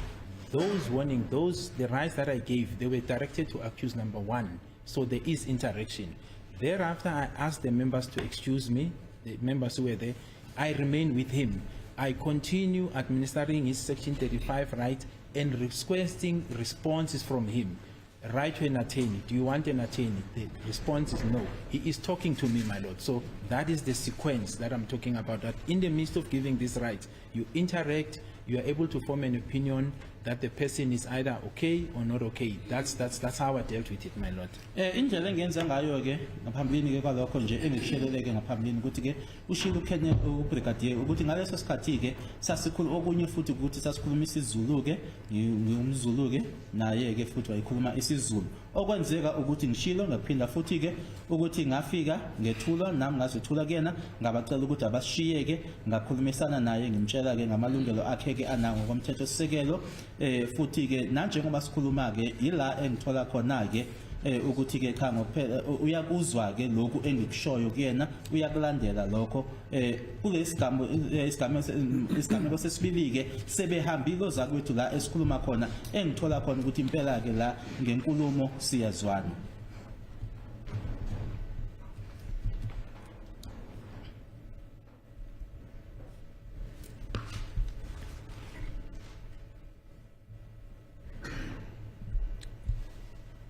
Thank you, my lord.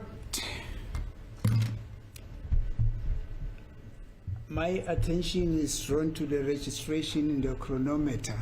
Chronometer is a watch. That it is almost a penultimate minute to 13 hours. May I, therefore, in humble submission to God Almighty, request this court for a lunch adjournment. We'll come back on that aspect. Thank you. You want to say something, Mr. Ramasipi?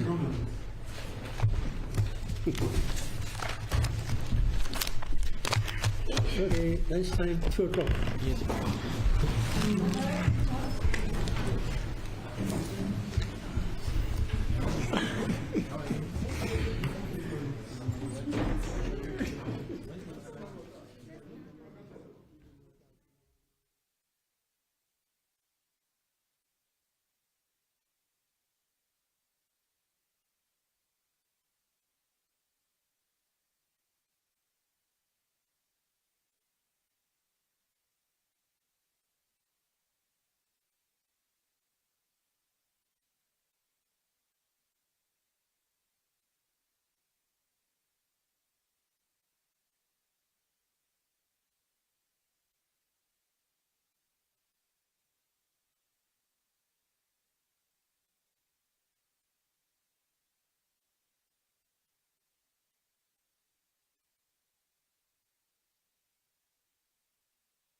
request a 1 minute indulgence, something that I need to verify with Mr. Yes, okay.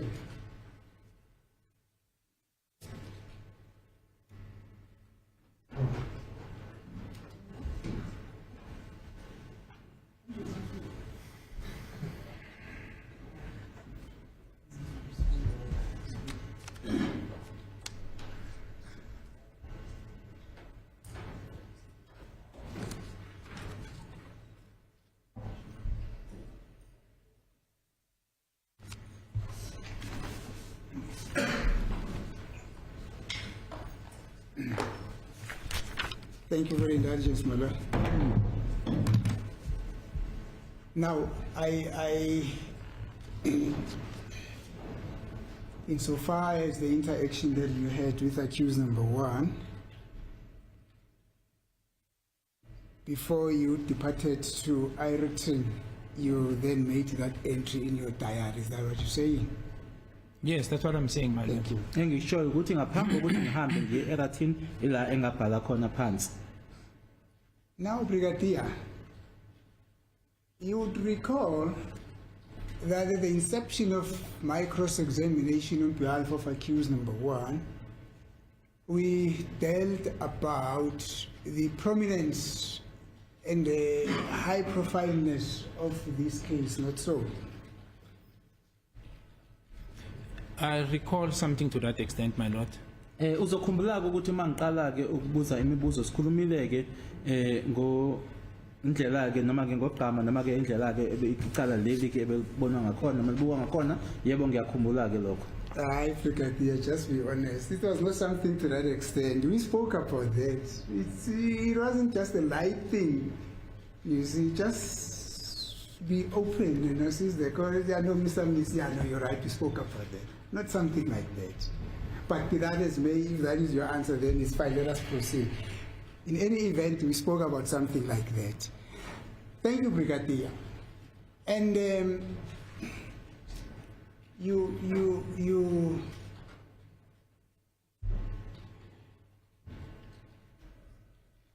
at the time at which you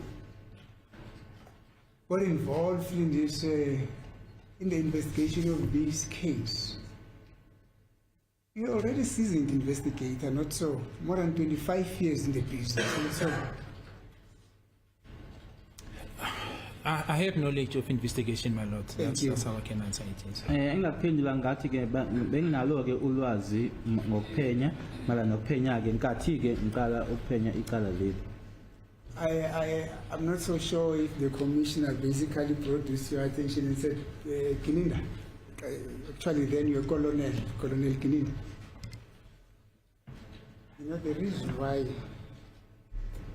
I want you to go investigate this case is because of the confidence and the level of experience and expertise that you had in investigating. Is that how you understood the reason why you're tasked with the investigation of this case? I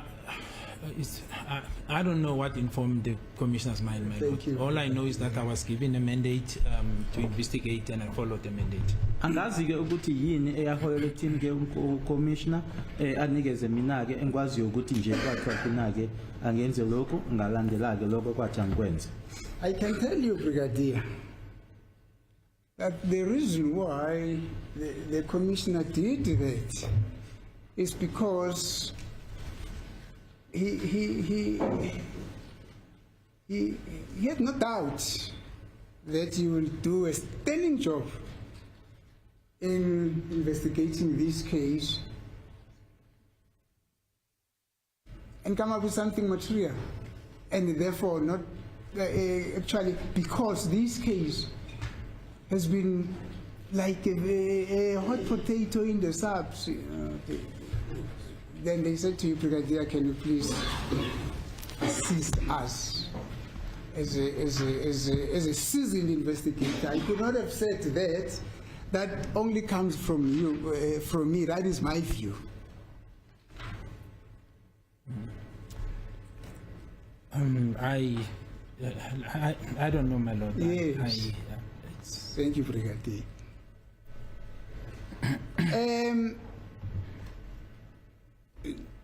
Now, Brigadier, because this was such a high-profile case,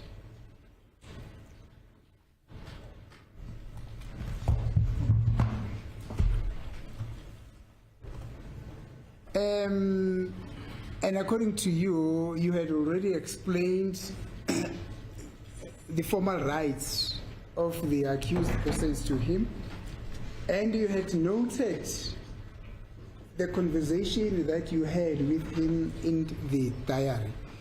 Did you then request him to confirm by him appending his signature in the diary to say, yeah, Sbia, now I want you to confirm that I explained this to you by signing, write your name and sign the diary, that in such and such a time, this is what I did, and such a time, this is what I did with you. Can you do that? No, my lord, I didn't, and I'll indicate why. Ingabe wakwenza yini ke nanje kuba usho ukuthi wakhulumisana naye ke usibiya ukuthi ke manje uthi ke na ke nanje ngesiqinisekiso sibiya ngikhulumile nawe ngicela ke usayinde lana cha angizange ngikwenze lokho ngizoshoka ukuthi kwakungani. Yes. My understanding, my lord, of giving, let's start with the formalities. When you want an accused person or a suspect to sign in a formal document in terms of giving that person the Section 35 right in terms of the Constitution, we have a form called 14A. That is an official document in which an accused person or a suspect signed for receiving those rights, and then the person giving those rights then will attach the signature. Now, those are the formalities. That's the first part. That's the second part. Engakusho ke ukuthi uma ngabe uthi umuntu asayindeke ngenkathi ke umtshela ke ngamalungelo akhe ngokomthetho sisekelo uneform ke ebizwa ngokuthi ke i14A ila khona ke asayinda khona ngoba ke uzomnikeza eyakhe kanye nawe ke ekuwena umtshela ke ngamalungelo akhe bese uyasayinda. I further know, my lord, that when you take down the confession, now you are writing it down, the form contains rights in terms of Section 35, and then the police officer or the justice of the peace or the presiding officer will then record what he or she notified the deponent, as the deponent will also sign, and that officer or the commissioned officer or the justice of the peace will then sign as well. Futhi ke uma ngabe umuntu esegonyuluka noma kwenziwa ke iconfession kuleya form ke esetshenziswayo lapho enamalungelo akhe ke ngayo section phansi kwakhe section 35 uyasayinda khona ke kanye nalo ekuyena uthatha leso statement naye uyasayinda. This is different, my lord, when you make entries on the diary during the course of investigation, because these are events that transpired. As much as the utterances that were made by accused number one that amounted to a confession, but it was during the course of investigation. And as I've said, at that stage, I applied the best practice rule, which said it is best that an independent officer takes the confession.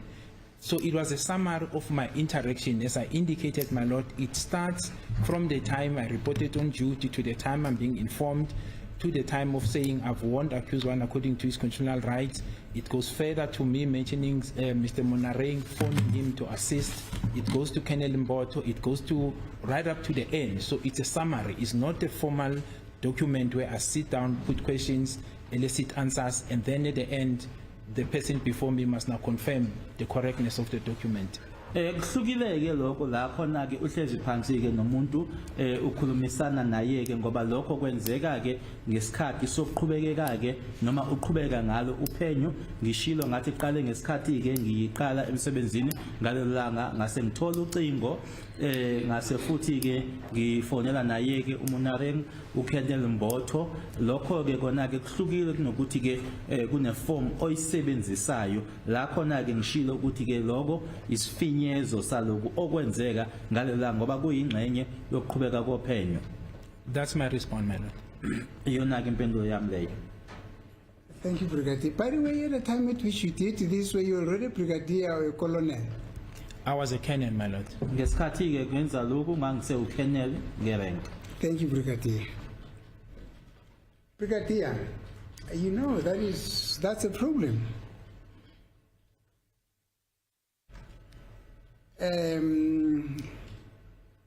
when you not follow procedure. Because we will always have explanations such as this one. There is nothing here at court which indicates that at that moment in time you explained rights to accused persons and he acknowledged that you had explained his rights to him. There's nothing, not so, except what you are saying as a word of mouth. Not so. As a conclusion, I don't think that is correct.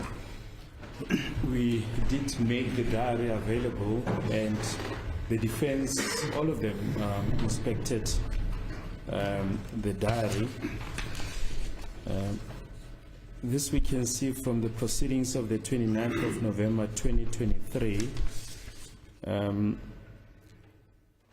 that the reference is made to the diary and how the information was recorded. And this information was made available to the defense. They inspected the diary. As it is the court, my lord.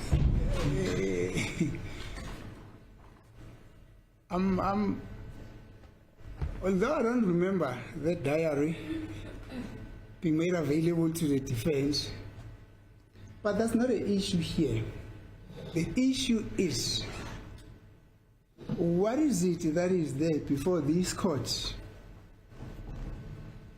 to indicate that indeed, except for his word of mouth, Brigadier's word of mouth, that he explained those rights to him, which would indicate to this court that indeed, if you don't believe me, look at this. I explained your rights, and you acknowledged that I explained your rights. That's the point. There's nothing. The diary does not say you explained his rights. That is your own inscription. Not so. My lord, that's not correct. The diary, what I said to the defense counsel is that I may not have recorded explicitly word for word to say, for example, you have a right to remain silent, and this was the response. But the diary indicates explicitly that accused number one was warned according to his constitutional rights. And when Advocate Minister gets to that diary, he will see that. So the rights were explained to him.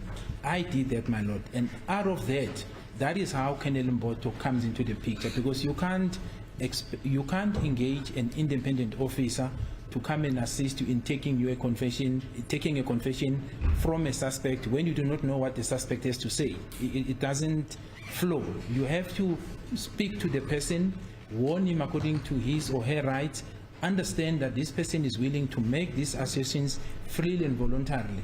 Then you can activate Colonel Mboto. So Colonel Mboto comes as a result of what transpired here. Otherwise, he wouldn't be there, because I'm the one who called him and say he must assist. Then, and I did testify about this, my lord, that when I received the confession statement from him, I realized that what is contained there, it's what the accused said to me. This is accused number one, where he implicated himself. He said the same thing in that document. Lana ke asilona ke iqiniso ukuthi akukho la khona ke kunesiqiniseko noma eshoyo khona ukuthi yilokho engakwenza noma engakusho kuyena ke umsola uma ke advocate umnisi esefike seyithola ke le diary eyibheka ke uzokuthola ukuthi kukhona ke lokho engikushoyo ke la ngoba ke ngangeke ngifinyelele kuyena uKenneth Mboto ngingakhulumanga naye ke umsola ngingazi ukuthi yini umsola azoyikhuluma kuyena ke uKenneth Mboto ngoba ke waqala wakusho kumina ke lokho ngase mina ke manje ngikhulumana naye ke uKenneth Mboto eqinisweni ke uma kamuva ke esengitshela kuKenneth Mboto ukuthi useqedile uma ngibheka ke lesa statement lesa ngathola ukuthi okubhaliwe ke lapha ayikona lokhu umsola ayekushilo kumina noma ayekhuluma kumina. Sorry, where's that diary? I've got it, my lord. It's in front of me. Let me have a look at it.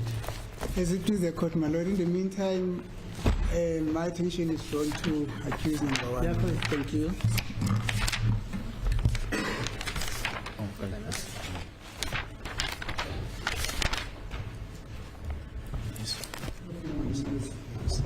Let's show it first to Mr. Balui. Yes, indeed, my lord. No? Hello?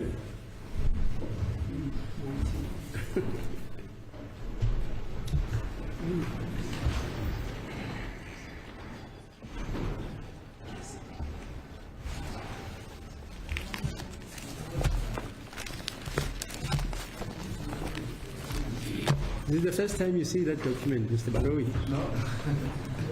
No, obviously not, my lord. In fact, on the record, on the 29th of November 2023, Now show it also to Mr. specifically references made to the Yeah, show it to Mr. That is unprocedural, my lord. The trial cannot proceed in my absence when I'm still consulting with accused, and then there's a Show mini it to trial Mr. that is Munisi, going and on. then show it It's to Mr. unprocedural. Ramsipedi, and show it to Mr. Ngumalo.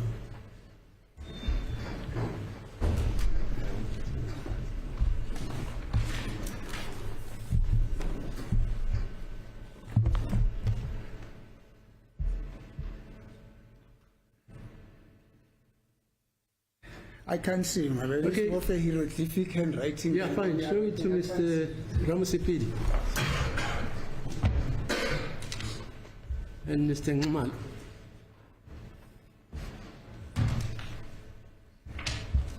My lord, Mr. Sibia says to avoid him to call me now and then, he requested that I arrange for him a piece of paper and a pen Yeah, no problem. so that he can write things that he wants me to put across to the witness. Does he write it in Zulu? Yes, he's going to, well, I don't know how No, he's that's going why to I'm write asking it. that question, because he Yes. doesn't understand English. That's the evidence before this court. Have you seen that, sir? So I'm busy arranging that paper, my lord. Okay, in the fine. meantime. I'm going to be stapler. And your evidence, Ms.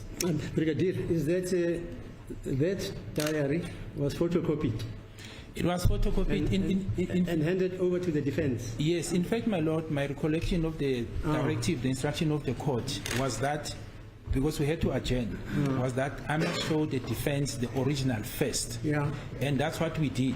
And then after they saw and perused the originality of the relevant dates, not only this date, Yeah. copies was made for all counsel, including Ms. Mshololo, and was given to them, including Advocate Mnisi. Okay.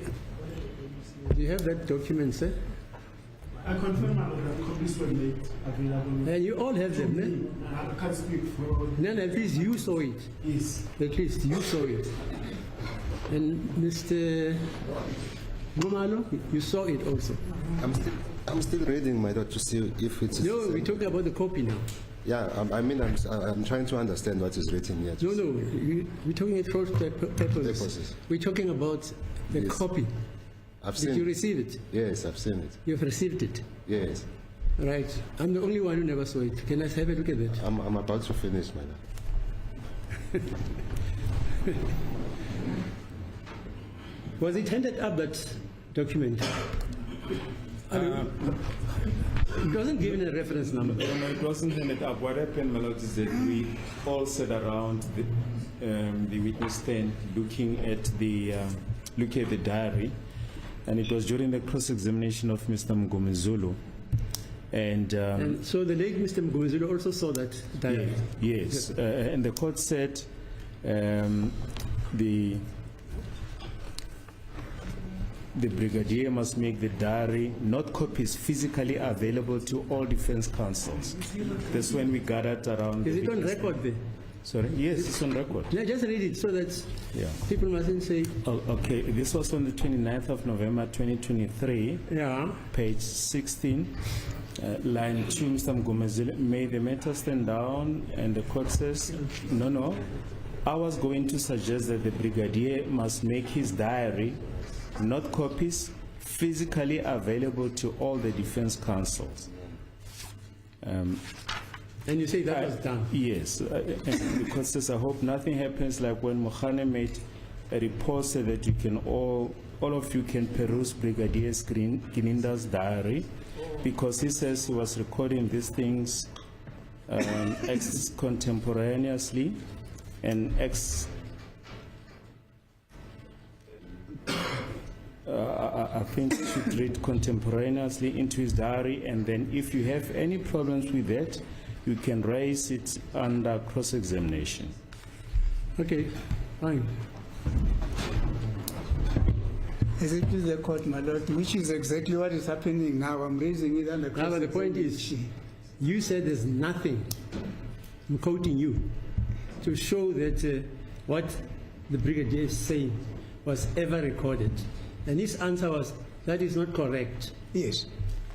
Okay. The state says, my lord, before the court says, okay, the state says there was a little meeting there. Every councillor was there. I wasn't there. I would not have attended that meeting. A little meeting at the corner where people are looking at the diary.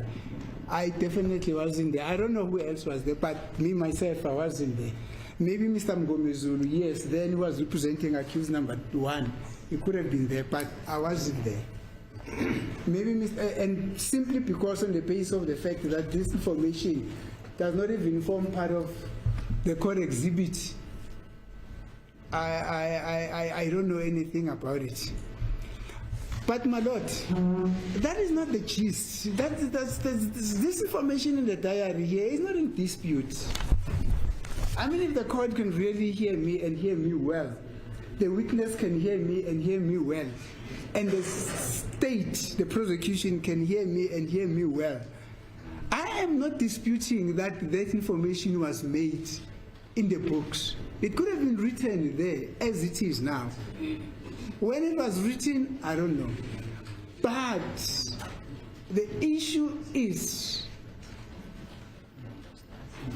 Brigadier Kininda is giving an impression to the court that that is to demonstrate that indeed he explained accused number 1's right, and he also made an he also came to the conclusion, or that he was satisfied that accused persons at the time when he explained his rights was in his sane and sober senses, and he was in a clear mind, in his clear mind. Now the issue is, did accused number 1 append his signature on the diary as an acknowledgement, as a form of an acknowledgement that yes, Brigadier, I am going to sign, as an indication that you indeed explained my rights? No, but he's answered this question. And Sorry, he says that's not the procedure. The procedure, according to him, is the way he did it. yes, Nobody signs except himself. He writes on the diary. yes, my lords, yes, And then he says, because he's not taking a confession. yes, And then the person who takes the confession, he gets a form yes, where the person that is his officer, like Mboto, for instance, yes, asks the questions. There are answers given by whoever. yes. After getting to the end of the page, you sign, he signs, just like that. Am I quoting correct, sir? That's correct, my lord. That's how I understood. Nobody signs, in other words, in the car. Yes, nobody, my lord. Yes, my lord. Thank you, Brigadier. So, what you have just, or what you note in the diary in your diary,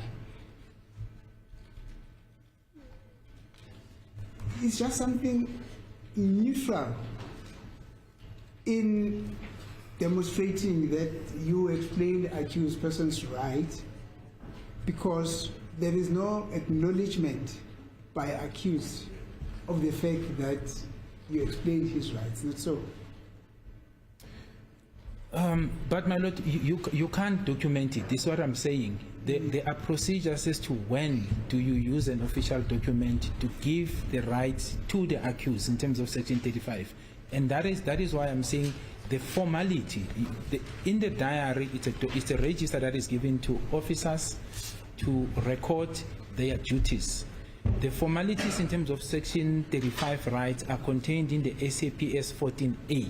That is a formal form where an accused person formally is given. Second to that, in this instance, it's a confession itself. Closer to that, my lord, you will find in the warning statements, because the rights are also contained. So those are the documents. Here it was investigation. I was documenting what was unfolding right up to Colonel Mboto. But you can't take this, my lord, in isolation of the end product, because the product of Colonel Mboto is as a result of this. And in there, the rights are clearly explained, and accused number 1 signed with the officer that was taking the confession, that being Colonel Mboto. Engishoyo ke lana ukuthi ke lana ke ukuqhubeka kophenyo ukwenziwa kophenyo ke la akukho la khona ke assigned khona ke umsolo wakhe, kodwa ke awukwazi ukuthatha lokhu ke ungakuhlanganisi naloko okwenzeke egcinini ekuyila khona ke uKolonel Mboto wathatha istatement wasigna khona ke umsolo naye ke uKolonel Mboto, futhi ke amalungelo akhona ke lapha yana zikhona ke futhi ke noma ke ama documents ekuma 14A I warning statement kanye nayo ke futhi ke confession ekuyila assigned khona ke, kodwa la akukho la assigned khona ke ngoba ke diary incwadi ke oyinikezwayo ukuthi ke ubhale phansi umsebenzi wakho noma lokho kwenzayo. Thank you, Brigadier.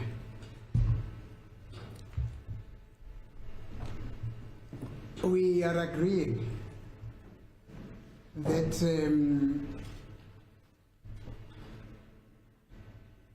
that information in the diary that you wrote there is not an indication that accused person agrees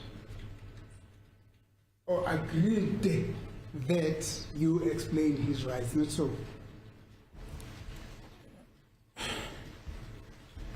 My lord, I explained his rights, and that is why, as I said, I wrote in the diary that I explained his right in terms of Section 35, Section 35 of the Constitution of this country, my lord. And I'm saying this has to be read together with the confession of Colonel Mboto, because it flows from there. Colonel Mboto was not part of the investigation. All he was asked by me is to say, I have a person who wants to make a confession. Then he kicks in the formal form that contains the notice of rights, etc., etc. This part was the starting part that led to Colonel Mboto. So this is corroborated with what was said to Colonel Mboto, because if this part was not correct, then Colonel Mboto's existence will become zero. It will not come to an existence. It would have come and said, I've got nothing to say. The existence of Colonel Mboto was activated by me due to the assertions or conversation I had with accused number 1 of him being willing to make a confession, my lord, to an independent officer. Amalungelo akho ngawachaza ke noma ngamchazela ke ngawo, ingakho ke sase siyofinyelela kuyena ke uKolonel Mboto, ngoma uma ukuthi lokhu ke okubhalwe la kule yami diary ke kwangasilona ke iqiniso ke bengeke benalutho ke ebuya ngakuhlangothi lakhe uKolonel Mboto wayezofika ke la enkantolo athi cha akukho ekungakusho, ukuze ke kube khona ke uKolonel Mboto ingoba ke kuqale uphenyo ke engangilenza lokho akusho kumina ke kwaholela ekuthini ngithole yena ke uKolonel Mboto. Now, Brigadier, you mentioned earlier on that you had to satisfy yourself that accused person was in his sane and sober senses, and that his mind was clear. Now, and you further said that you did that, or you could see that he had a clear mind, that he was insane in sober senses, by the manner in which he was responding to you, not so? As you are saying, allegedly, explaining his rights, and some of the information that he gave you subsequent to your explaining his rights to him, not so? Yeah, but I also said, my lord, I asked him. Yes. So there was a specific response. There was a question put to him specifically whether he took any substances or intoxicating substances, and the answer was no. Agcina nje kuthini ke ngikhulume naye ke ngimbone ukuthi cha ke wangisemqondweni ngokuphelele kungekho kumphazamisayo, kodwa ngishilo ukuthi ke kunombuzo ke engambuza wona ke ukuthi ingabe akukho yini akusebenzisa noma ayingaphuzile yini. So in addition to that, my lord, my observation, I had to form an opinion of what is it that I see before me, and I was of the view that he is in his sober and clear senses. So, but it was not one part. It was this part, supported by his assertion, his responses to me, which to me made sense because in my observations, that's what I've noted also, my lord. Kwase kufuthi ke kuba yilokho mina ke engikubonayo ke kathi ngihlezi naye ke ngikhulumisana naye ke so kwakungasiyona ke nje into eyodwa yilokho akushoyo kumina ke nokuthi futhi ngambuza ke nokuthi nami ngimbheke ngimbone ukuthi ke ukusiphi isimo. Thank you, Brigadier. Did you ask him when he was arrested, the time at which he got arrested? No, it was not relevant, my lord. I was already informed. I don't see how I can answer it this way. It was not relevant. I was informed, as I said, by the members that he is arrested during the day of that day. So I was aware. That information was made available to me, I think around 2 or so, just after 1400 hours. So I was aware. There was no point for me to ask him that question, my lord. Kwakungekho ke noma singekho isidingo sokuthi ngimuze ke ukuthi waboshwa ngasikhatsini ngoba ngase ngitsheliwe ke lokho abaphenyi noma ke ithimba leli ke kwakuyilona elali ehamba naye ke babe sebengitshelile ke emini ngabo ma2 ukuthi ke waboshwa nini. Sasingekho isidingo sokuthi ngimbuze. So was it also not relevant for you to ask him if he had something to eat, he had something to drink?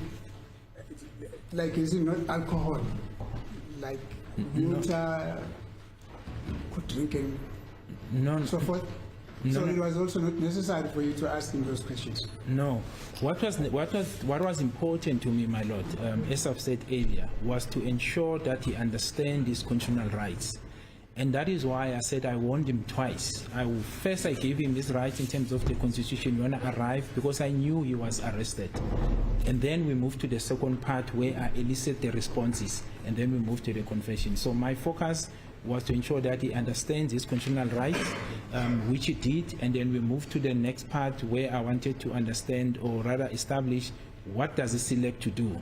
And then upon receiving those answers, then we moved to the confession. So we didn't come to the issues of food and that during that discussion, my lord. Nkathi ke ngikhulumisana naye ke okokudla ke noma ke inkulumo ephathelene nako ke ukudla zange sifike kuzona ke mina ke kwasengitsheliwe ukuthi ke uboshiwe nokuthi ke ngitholeke ukuthi ngabe amalungelo akhe uyawazi yini noma ke uwachazelwe yini. Base ke sasindlulela ke la esesiyofikela khona ke la eseyogonyuluka khona noma ezoyokhuluma naye ke uKennel Mbotho. So your short answer to my short question is you did not deem it fit or necessary, it is not necessary for you to ask him if he had something to eat?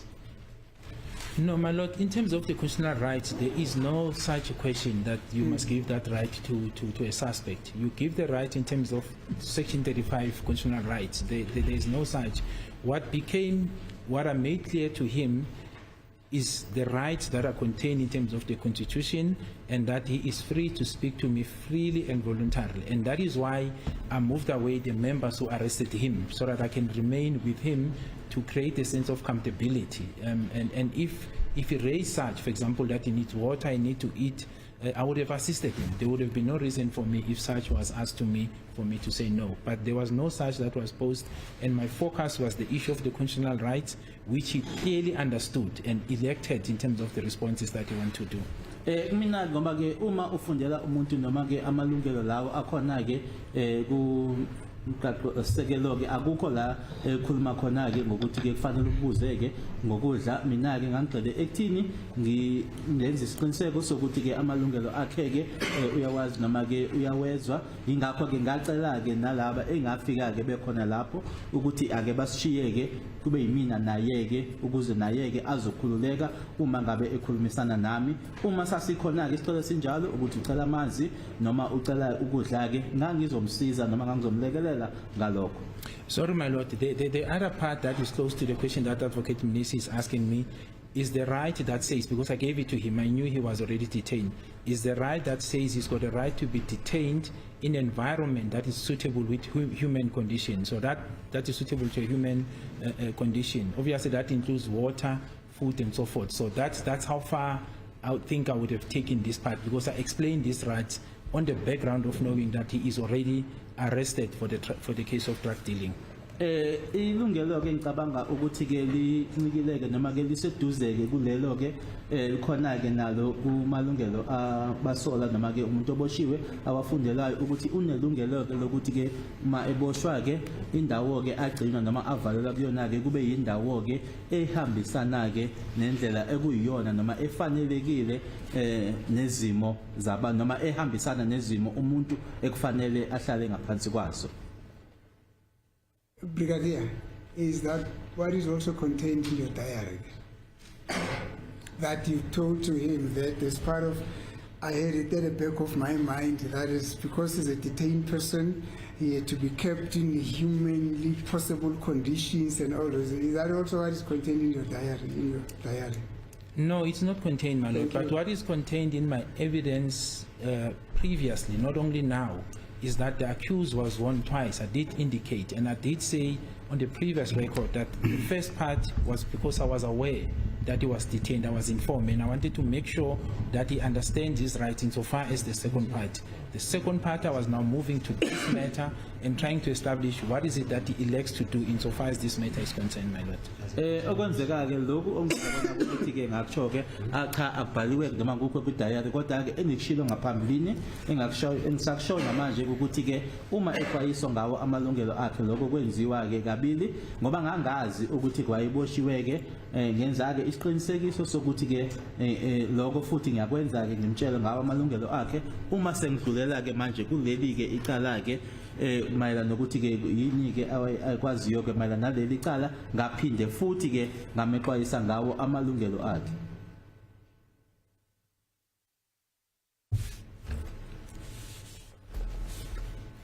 Thank you, Brigadier.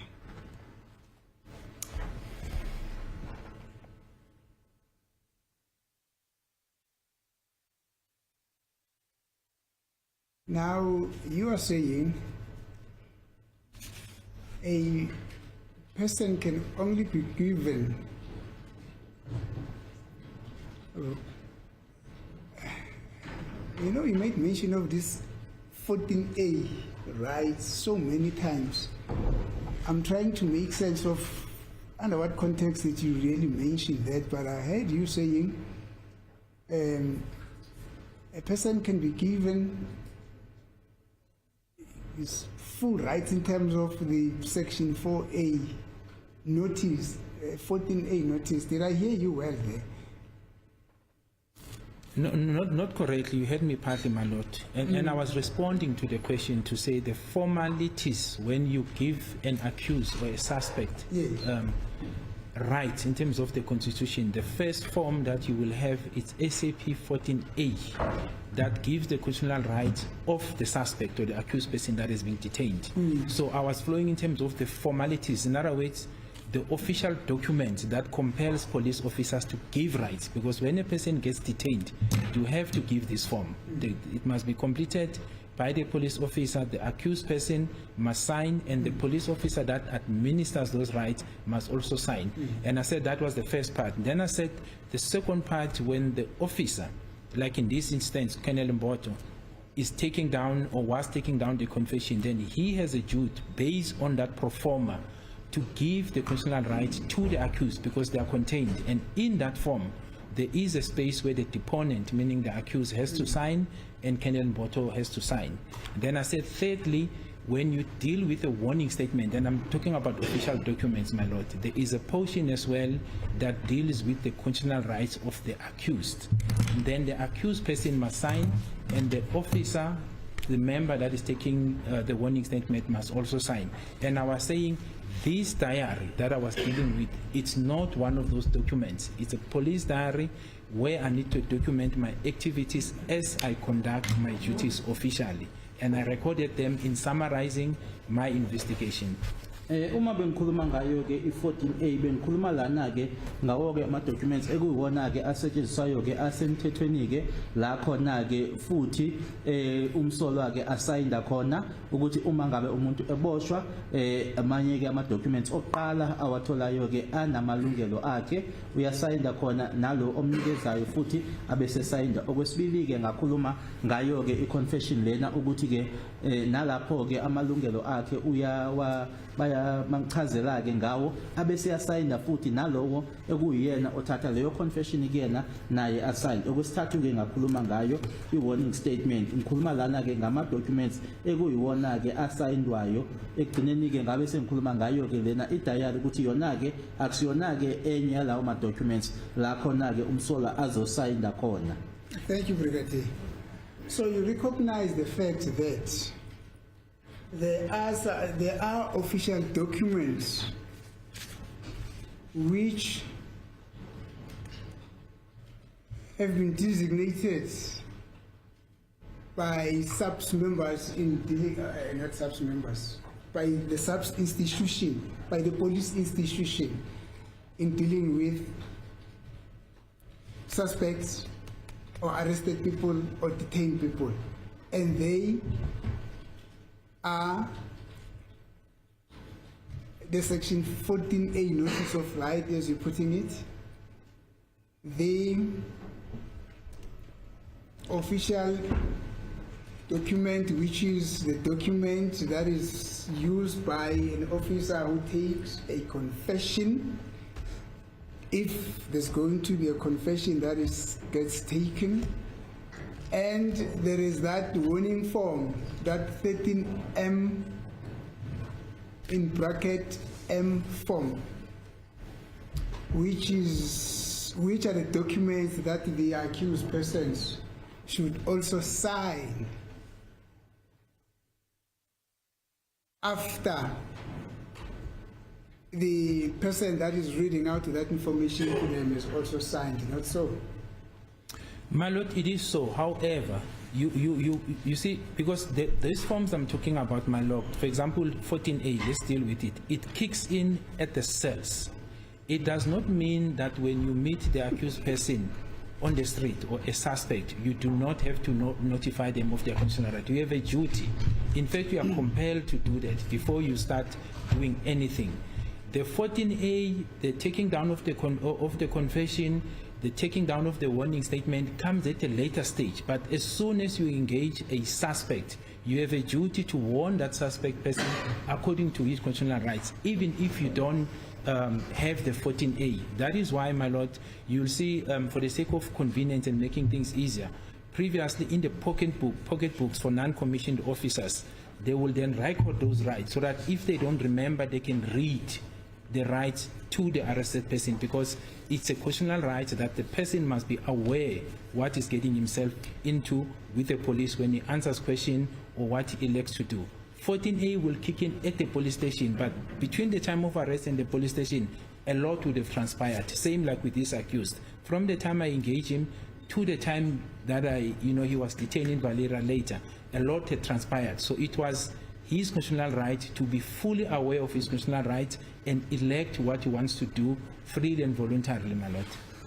Uma sikhuluma ke nge-14A, i-14A yona ke manje iza kamuva noma ke yona ke iza ke kuma cell kuyafana ke nayo ke i-confession lena ke, kodwa lokho akusho ke ukuthi uma ngabe uhlangana naye ke umsolwa estradini ukuthi manje uma ungayona lama documents ungenawo ke ukuthi ungamtsheli ke ngawo amalungelo akhe, ngoba ngaleso sikhathi leso ke ama documents lawo kuwena ke awaphethe. Kodwa ngaso nasiphi isikhathi uma ke uhlangana naye ke umsolwa, okokuqala okwenzayo ukuthi umtshela ngawo amalungelo akhe, ngoba ke phakathi kwalesikhathi ke ohlangana naso nomsolwa noma ke eboshwa kufinyela kwisikhathi ke la efinyela khona ke kuma cells, kuningi ke okwenzekayo kuleso sikhathi, nalana ke kwenzeka ukuthi ngenkathi eboshwa eya ke eValeria esefuthi ke eyohlangana noMbothe, kuningi ke okwenzekile, kodwa lokho akusho ukuthi ke ungamtsheli noma ungamaziswe ngawo amalungelo akhe. Ingakho ke inkathi zangaphambilini ke bekunalokho bekubizwa ngokuthi ke ama pocket book, ukuthi ke uma ngabe ke umuntu engasewakhumbuli bebethi bawabhale phansi ukuze amfundele wona.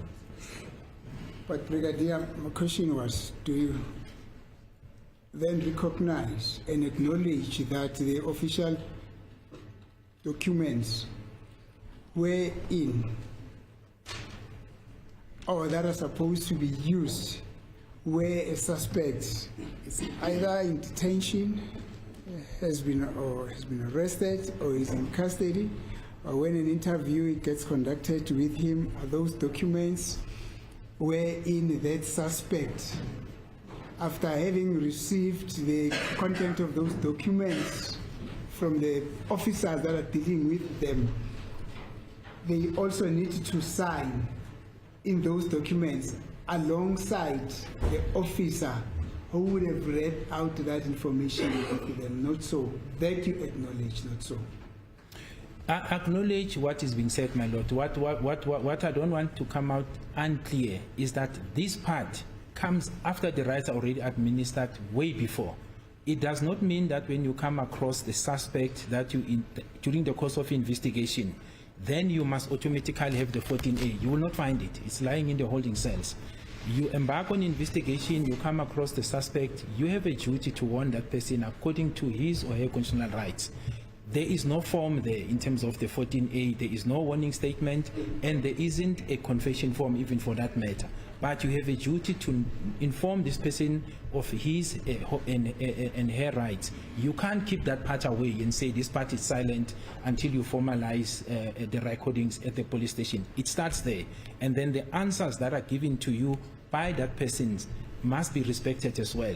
And then the end product in terms of the formal document kicks in later, warning statement. So the warning statement and the registers I'm referring to are on the other side, not at the beginning, my lord. Engishoyo ngikhulumayo ke lana yebo ungasho ukuthi ke kulawo ma documents lawo uyasayinda ke lo okunika uyena onikezwa amalungelo nalona futhi ekuyena owanikayo noma ke owashoyo ke kodwa ke lokho ke kuhlangana nako ke e-police station noma ke kuma-cell akusho ukuthi uma ngabe uhlangana naye ke umsolo noma ke inkathi yokwenza kwakho ke uphenyo ukuthi ke ngoba lapho ke i-warning statement ayikho, i-SAP 14A ayikho kanye nayo ke i-document le ama-confessions ayikho, kodwa ke lokho akuvimbi ukuthi ke ungamtsheli noma ke ungamchazeli ke ngawo amalungelo akhe ngoba lokho kufanele ukuthi ke ukwenzeke kamuva ke uma ngabe usufikile khona ke police station yila khona ke ama documents esengena khona. Let's go back to the parking, Brigadier. Remember, we're still at the parking, at the parking lot or the parking base of Foslores police station. Thank you. Now, Brigadier, as a seasoned investigator,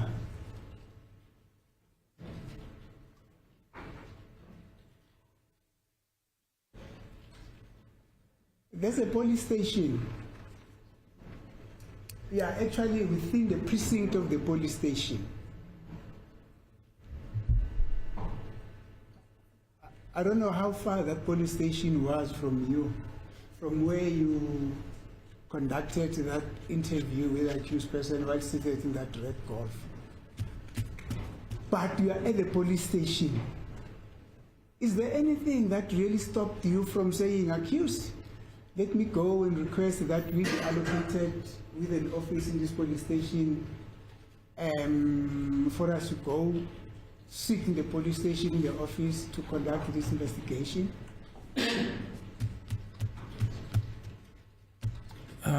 My lord, no. There was nothing that prohibiting me, but as I've said, my lord, you need to take the context of how we found ourselves there and what was pending. And that's why I explained that I was informed by the members that they were en route. If I wanted to interview the accused, if there were no other engagements, I would have told them to bring him directly to the provincial office or the national office, because that's my office. But not wanting to interfere with their line of investigation when they told me they were going to Fosaras, I asked them to meet me at Fosaras police station because they were en route. That's the first part, my lord. Then the second part, I had no knowledge of knowing in advance that when I get to accused number one, he will confirm that he's making a confession and make a confession to me. I didn't know.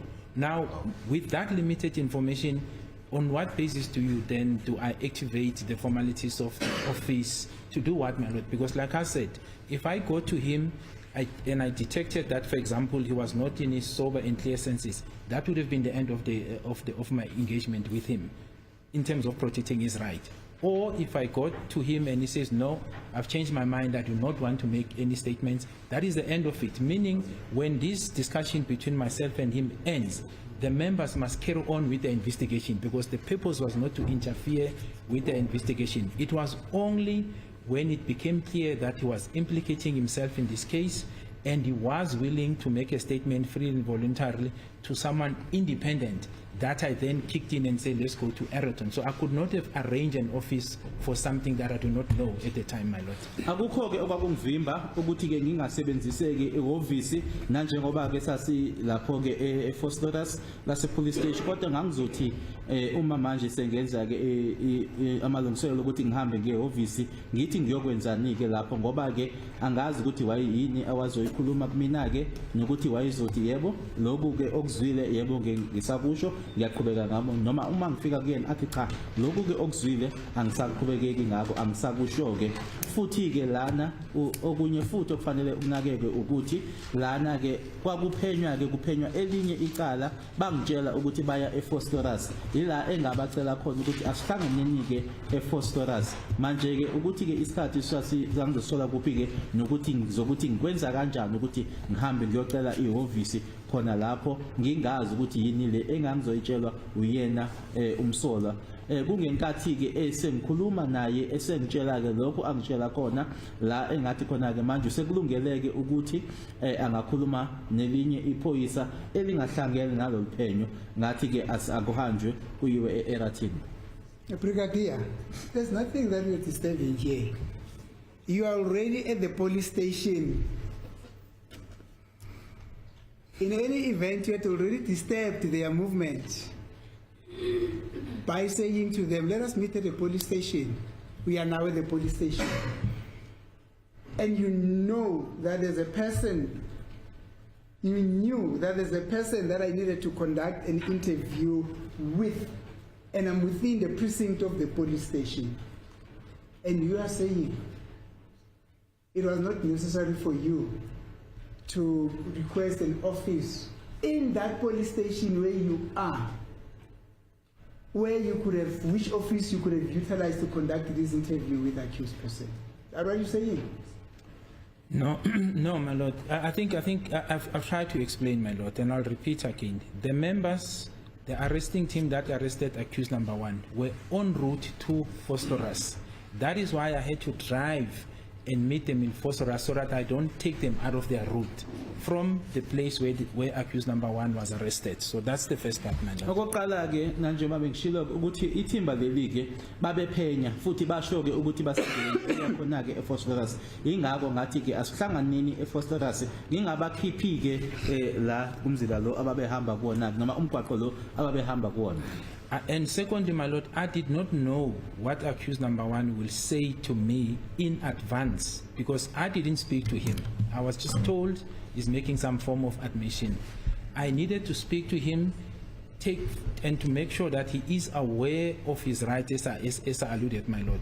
When that part was done, that's when then I made a request to divert them from their way now, to say, please, park what you are doing, let us proceed now to Eraton, because then this part for me, it was important that the interest of justice, insofar as this matter is concerned, is also taken into account in light of the confession that he was making. But that came after, my lord, it became clear that he was aware of his right, freely and voluntary, making such assertions, and he was willing to make the confession to an independent officer.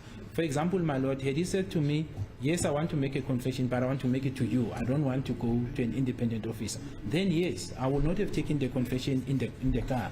I would have then found it necessary to arrange an office there to sit down and formalize the writing if he made that choice. But when he said, yes, I'm willing, then I started making the arrangements. Prior to that, I didn't see a need, my lord, to arrange an office at Phosphorus ACPS. Okwesibili ke ngangakwazi awayizokusho kumina ke umsolwa ngokwakufunga kwakufanele ukuthi ngihlangane naye ke ngikhulumisane naye ngibe nesiqiniseko sokuthi amalungelo akhe uyawazi uyawezwa, ngiqiniseke futhi ukuthi ke ngikwasemqondweni ke umqondo wakhe ke akukho okumphazamisayo ke ukwisimo sokuthi ke angathi akhulumeke. Kusemuva ke ukuthi ngikhulumile naye ke ngase ngizwa ke lokhu ayengitshela kona la engenza isicelo kulaba ke babehamba naye ke ukuthi manje ke ngenxa ke yobulungiswa kusemqoka ke lokho angitshela kona ke ngiyacela ukuthi manje ngabusaqhubeka asimini ngalokho nina ke ebenikuzele lana kodwa ke siqhubeke ngalokho futhi ke uma kuwukuthi wayeshilo ke mina yebo ngazi ukuthi ke lokho abayikusho wayigonyuluka noma kuyi confession kodwa ke ngoba wayeshilo ukuthi uyimisela ukuthi akakhuluma ke nomunye engasiyona ke ingxenye yethimba leli eliphenyayo ngase ke ngimdlulisela kena ke uKenneth Mboto kodwa uma kuwukuthi wayekhethe ukuthi yebo ngiyafuna ukuthi ngikhulume kodwa ngifuna ukukhuluma kuwena ke yila engangizofuna khona ke ihhovisi khona lapha epolice station kodwa ayisikona lokho awakukhetha. Thank you, Brigadier. I see you taking off your jacket. It's getting hot. I would have requested to take my gown out as well. It's really getting hot. But unfortunately, ethics do not allow me to do that. Thank you, Brigadier. Are you then saying, Brigadier, that you needed to know first what the accused would have said before you would have requested for an office there at First Lawrence Police Station? No, my lord. I'm saying I could not have arranged an office when I do not know what I'm arranging an office for. That is the essence of my question, of my response. I arrange an office for what purpose? The members are telling me their own route to phosphorus.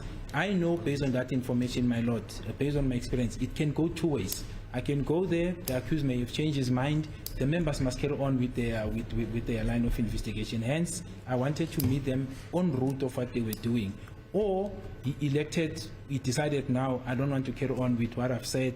You know, I didn't know, my lord. And based on that, I could not have arranged an office for something that I don't know. That's what I'm saying, my lord. Engikishoyo ukuthi ngangazi ukuthi ke yini ke engangizofika uma ngifika kena ke umsolo ayisho kumina ke ngangafika lapho aqhubeke ngempela nalokho engakutshela ukuthi yikona ayivuma ngangafika lapho athi kumina ke cha angisakhulumi ke lento oyizwile ukuthi ayiyona ke ngishoyo futhi manje bangishilo ke ukuthi ke babeqhubeka ke nophenyo labo ngase ngibacela ukuthi asihlangane khona ke eForce Lotus ngangeke ke ngifune ihhovisi ngingazi ukuthi yini ngizothi ihhovisi ngilifunelani yini engizoyitshela uyena umsolo. Thank you, Brigadier. Are you again, Brigadier, saying that you did not arrange or you did not request an office at First Lawrence Police Station in whose packing you conducted this interview with this accused, when you knew that the reason why you had to go to First Lawrence Police Station was to go and interview accused? Number one. That interview of accused number one, was that not the reason why you should have requested for an office at First Lawrence Police Station? No, my lord. Yes. Investigations, when you're embarking on an investigation, and I'm saying this with greatest respect, I'm not aware that when we investigate, every time you want to engage with an accused person or a suspect, you must arrange an office for them. Suspects get arrested on the street, they're given their rights. Police officers, based on the information that they have, if they need to follow it up, they follow it up. You can't say first you must go to the office before you start questioning a person to follow up certain things. That's not how it's done. It's not practical. It's if you have knowledge, meaning like the end results where the person, meaning accused number one, says, I am willing to make this confession to a free and independent person, then the formalities of the person and the arrangement and the offices kicks in. But you cannot now, when you meet a suspect for the first time, it must be taken note, my lord, that this was the first time I was meeting accused number one myself. I didn't know what he was going to say. I was going there first to ensure that his rights, he's aware of his rights and hear what he needs to say. It was in the scope of investigation. What do I arrange for what, my lord, when I've not heard what he wants to say to me, and what mechanism I'm going to put in place to document what he's telling me? It was premature, my lord. Kumina ke ukuthi ke kufuneke ihhovisi ngithi ke ngizocela ihhovisi ngangizothi lokho ngikwenzelani ke ngoba ke kuyenzeka ukuthi ke abasolwa ke akukho engikwaziyo mina ke njengephoyisa engikwaziyo ukuthi ke uma ngabe uhlangana naye umsola kufanele umthathe ke noma uhlangane naye ke ehhovisi abasolwa ke bayaboshwa noma bayavinjwa ke emgwaqweni kwenziweke kodwa uma ngabe manje sekufanele ke kuthathwe ke istatement labakhonjuluka khona ama confessions yila seqala khona ukuthi kukhulunywe ke ngendaba zamahhovisi kwakuqala ke ngihlangana naye ke umsola woqala ngalela langa ngakho ngangazi ukuthi kwakuyini ayezoyikhuluma noma ke ayizoyisho mina. Brigadier, wait. Are you saying for a suspect to be accorded the dignity as a human being of being interviewed in an office, the interviewer first needs to know what is it that the suspect will be telling him? Is that what he's telling this court? No, but that's not what I'm saying, my lord. And it's incorrect to say that. My understanding of the constitutional rights, my lord, in terms of Section 35, there is nowhere in that provision where it says those rights must be given in an office. What the Constitution make it very clear is that the suspect must be made aware of his constitutional rights. Whether it's in the car, whether you're standing with him, he must know his rights. There is no provision that says it must be in an office as part of his constitutional rights. I'm not aware of that. That is why I said that was not something I could have arranged, because I didn't know what he was going to say, except to be focusing on his constitutional rights and then moving it from there, my lord. Engishoyo ukuthi ke kuona ke umthetho sisekelo angazi kukhona noma la usho khona ke ukuthi ke uma kufanele uchazeleke noma usho amalungelo ke nomsola ukuthi lokho kufanele ke ukwenze ehhovisi. Engishoyo ukuthi ke okwami kwakuqinisekisa ke ukuthi lapha yana amalungelo akhe uyawachazela futhi ke uyawezwa ngalendlela leyo ke awachazelwa noma ashiwo ngayo uyena. Thank you, Brigadier. That is your understanding of how the process happens or should be done, not so. Your own understanding, not so. No, that's not my understanding. It's what Section 35 says. Nowhere in Section 35 does it say those rights must be given in an office. I've read it, my lord. There's no such edition or section that says it must be done at the office. Whether it's on the street or even in the accused's house, when we are engaging him, what I'm aware, he or she must be made aware of his constitutional rights, and the responses, whatever the person elects to do, must then be respected in terms of the Constitution. There is no insertion there that says it must be in the offices. I'm not aware of such, my lord. Engishoyo ukuthi ke mina angazi kukhona noma ke akukho lapho kuona ke umthetho sisekelo la eshoyo khona ke ukuthi lokho makwenziwa kufanele kwenziwe ke ehhovisi. Akusiyona ke indlela engichaza ngayo, kodwa ngithi nje akukho lapho umthetho sisekelo. Uma ngabe umnikeza amalungelo lokho ungakwenza la uhlangana naye khona noma kusemgaqweni noma kusendlini yakhe, ukuthi nje okuba kusemqoka ukuthi kufanele ukuthi awatshele.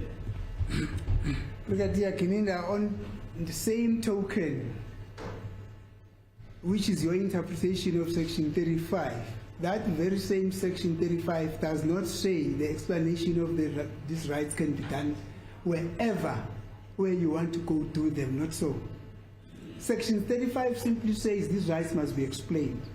It doesn't say you need to go and explain them wherever you are or in the body or in the office, not so. My lord, my understanding of us police officers, when we start now looking at Section 35, you look into that section when you engage with a suspect person that you're investigating, so that that person is aware of the investigation that you're conducting, his constitutional rights in terms of what he needs to do in terms of lawyers and all other rights that are there, my lord. That is my understanding. So that engagement is not limited to the office, to the street, to anywhere. And that's why I said there is no specification which says it must be done only in the offices. Wherever you engage the person of interest, a suspect, as long as you know that now this person before you is a suspect and you want to engage with this individual in terms of the case you are investigating, it is your duty to inform that person in terms of his constitutional rights, wherever that person may be, my lord. Whether it's a bedroom, it's on the street, it's on the car, my understanding of that provision is that you have an obligation to make that person aware of his rights before you engage that person in terms of your investigation. Nanjengamaphoyisa ke sikwaziyo ukuthi noma ke okushiwo uyena ke uSheffield 35 akukho la agcizelela khona ke noma ashoyo ke khona ke ukuthi lokho kufanele kwenziwe endaweni ethize noma endaweni ethizeni la uhlangana khona ke noma lo muntu uhlangane naye emgwaqweni noma lo muntu uhlangane noma ke uhlangane naye esekameni lakhe esendlini yakhe akukho la ethi khona ke kufanele kube sehhovisi noma endaweni ethize okusemqoka ukuthi nje ngaphambili kokuthi ke ungaqhubeka wenze noma yini ke ofuna ukuthi uyenzeke naye kufanele ukuthi amalungelo lawo akhe awachazele. So those are the reasons why, Brigadier, you then decided to conduct this interview. And I want you to mark this word interview as we close for today with accused number 1 in the motor vehicle. Those are the reasons why you decided to conduct this interview with accused number 1 in the vehicle, because Section 35 does not prescribe where these rights must be explained, that you did not know what this accused person would have come and tell you, and all these other things that you said. No, my lord, I'm saying Section 35 does not limit, that's my understanding of Section 35, limit you as a police officer to only give those rights when the accused person or suspect is sitting in the office. You have a duty to give those rights even if he's on the street. Once you know this person is a person of interest and you want now to pursue that person in the course of investigation. That is why I emphasize the point, my lord, that it was part of this investigation that made me to go to Phosphorus. It was not an issue of saying, I'm going now to Phosphorus to take a warning statement, a formal interview. That is a different situation. That was not what drove me to Phosphorus. It was part of the investigation. In the midst of the investigation, then we engaged in terms of Section 35. Subsequent to the response that was given to me, when I said to accused number 1, I have a reason to believe that you are involved in the, you may be involved in the matter of Senzo Meyiwa. Then the utterances then changed the direction, as I'm saying, my lord, that led to Colonel Mboto. The purpose was investigation. This is important. And then the rights is the paramount key that the accused must be aware of. His responses then moved the direction to Colonel Mboto. Lana ke ngangayile noma ngangayi eFosloras ngoba ngangiya lapho ngiyothatha khona ke i-warning statement kwakuyingxenye ke yoqhubeka nophenyo kulokho ke noqiniseka ke futhi ke ukuthi amalungelo akhe ngiyamtshela nokuthi futhi ke uyawezwa kulokho ke noma ke mase ngimtshela ke noma ngisho ke na ke ukuthi ke nginezathu sokholelwa ukuthi ke uyambandakanyeka ekubulaweni kwakhe uSenzo Meyiwa impendulo zakhe ke noma ke lokho akusho emuva kwalokho ekwaholela ke ekuthini siyo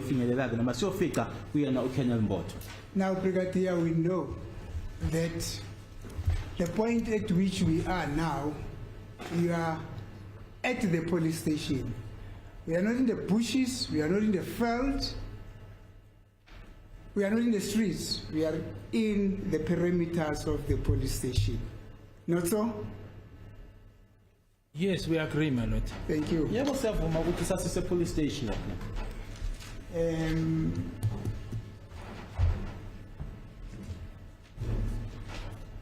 My lord, it's 3:30. May I request for an adjournment for the day? Okay. Thank you. Available tomorrow, sir? Yes, I am, my lord. Okay. Adjournment here tomorrow, 10.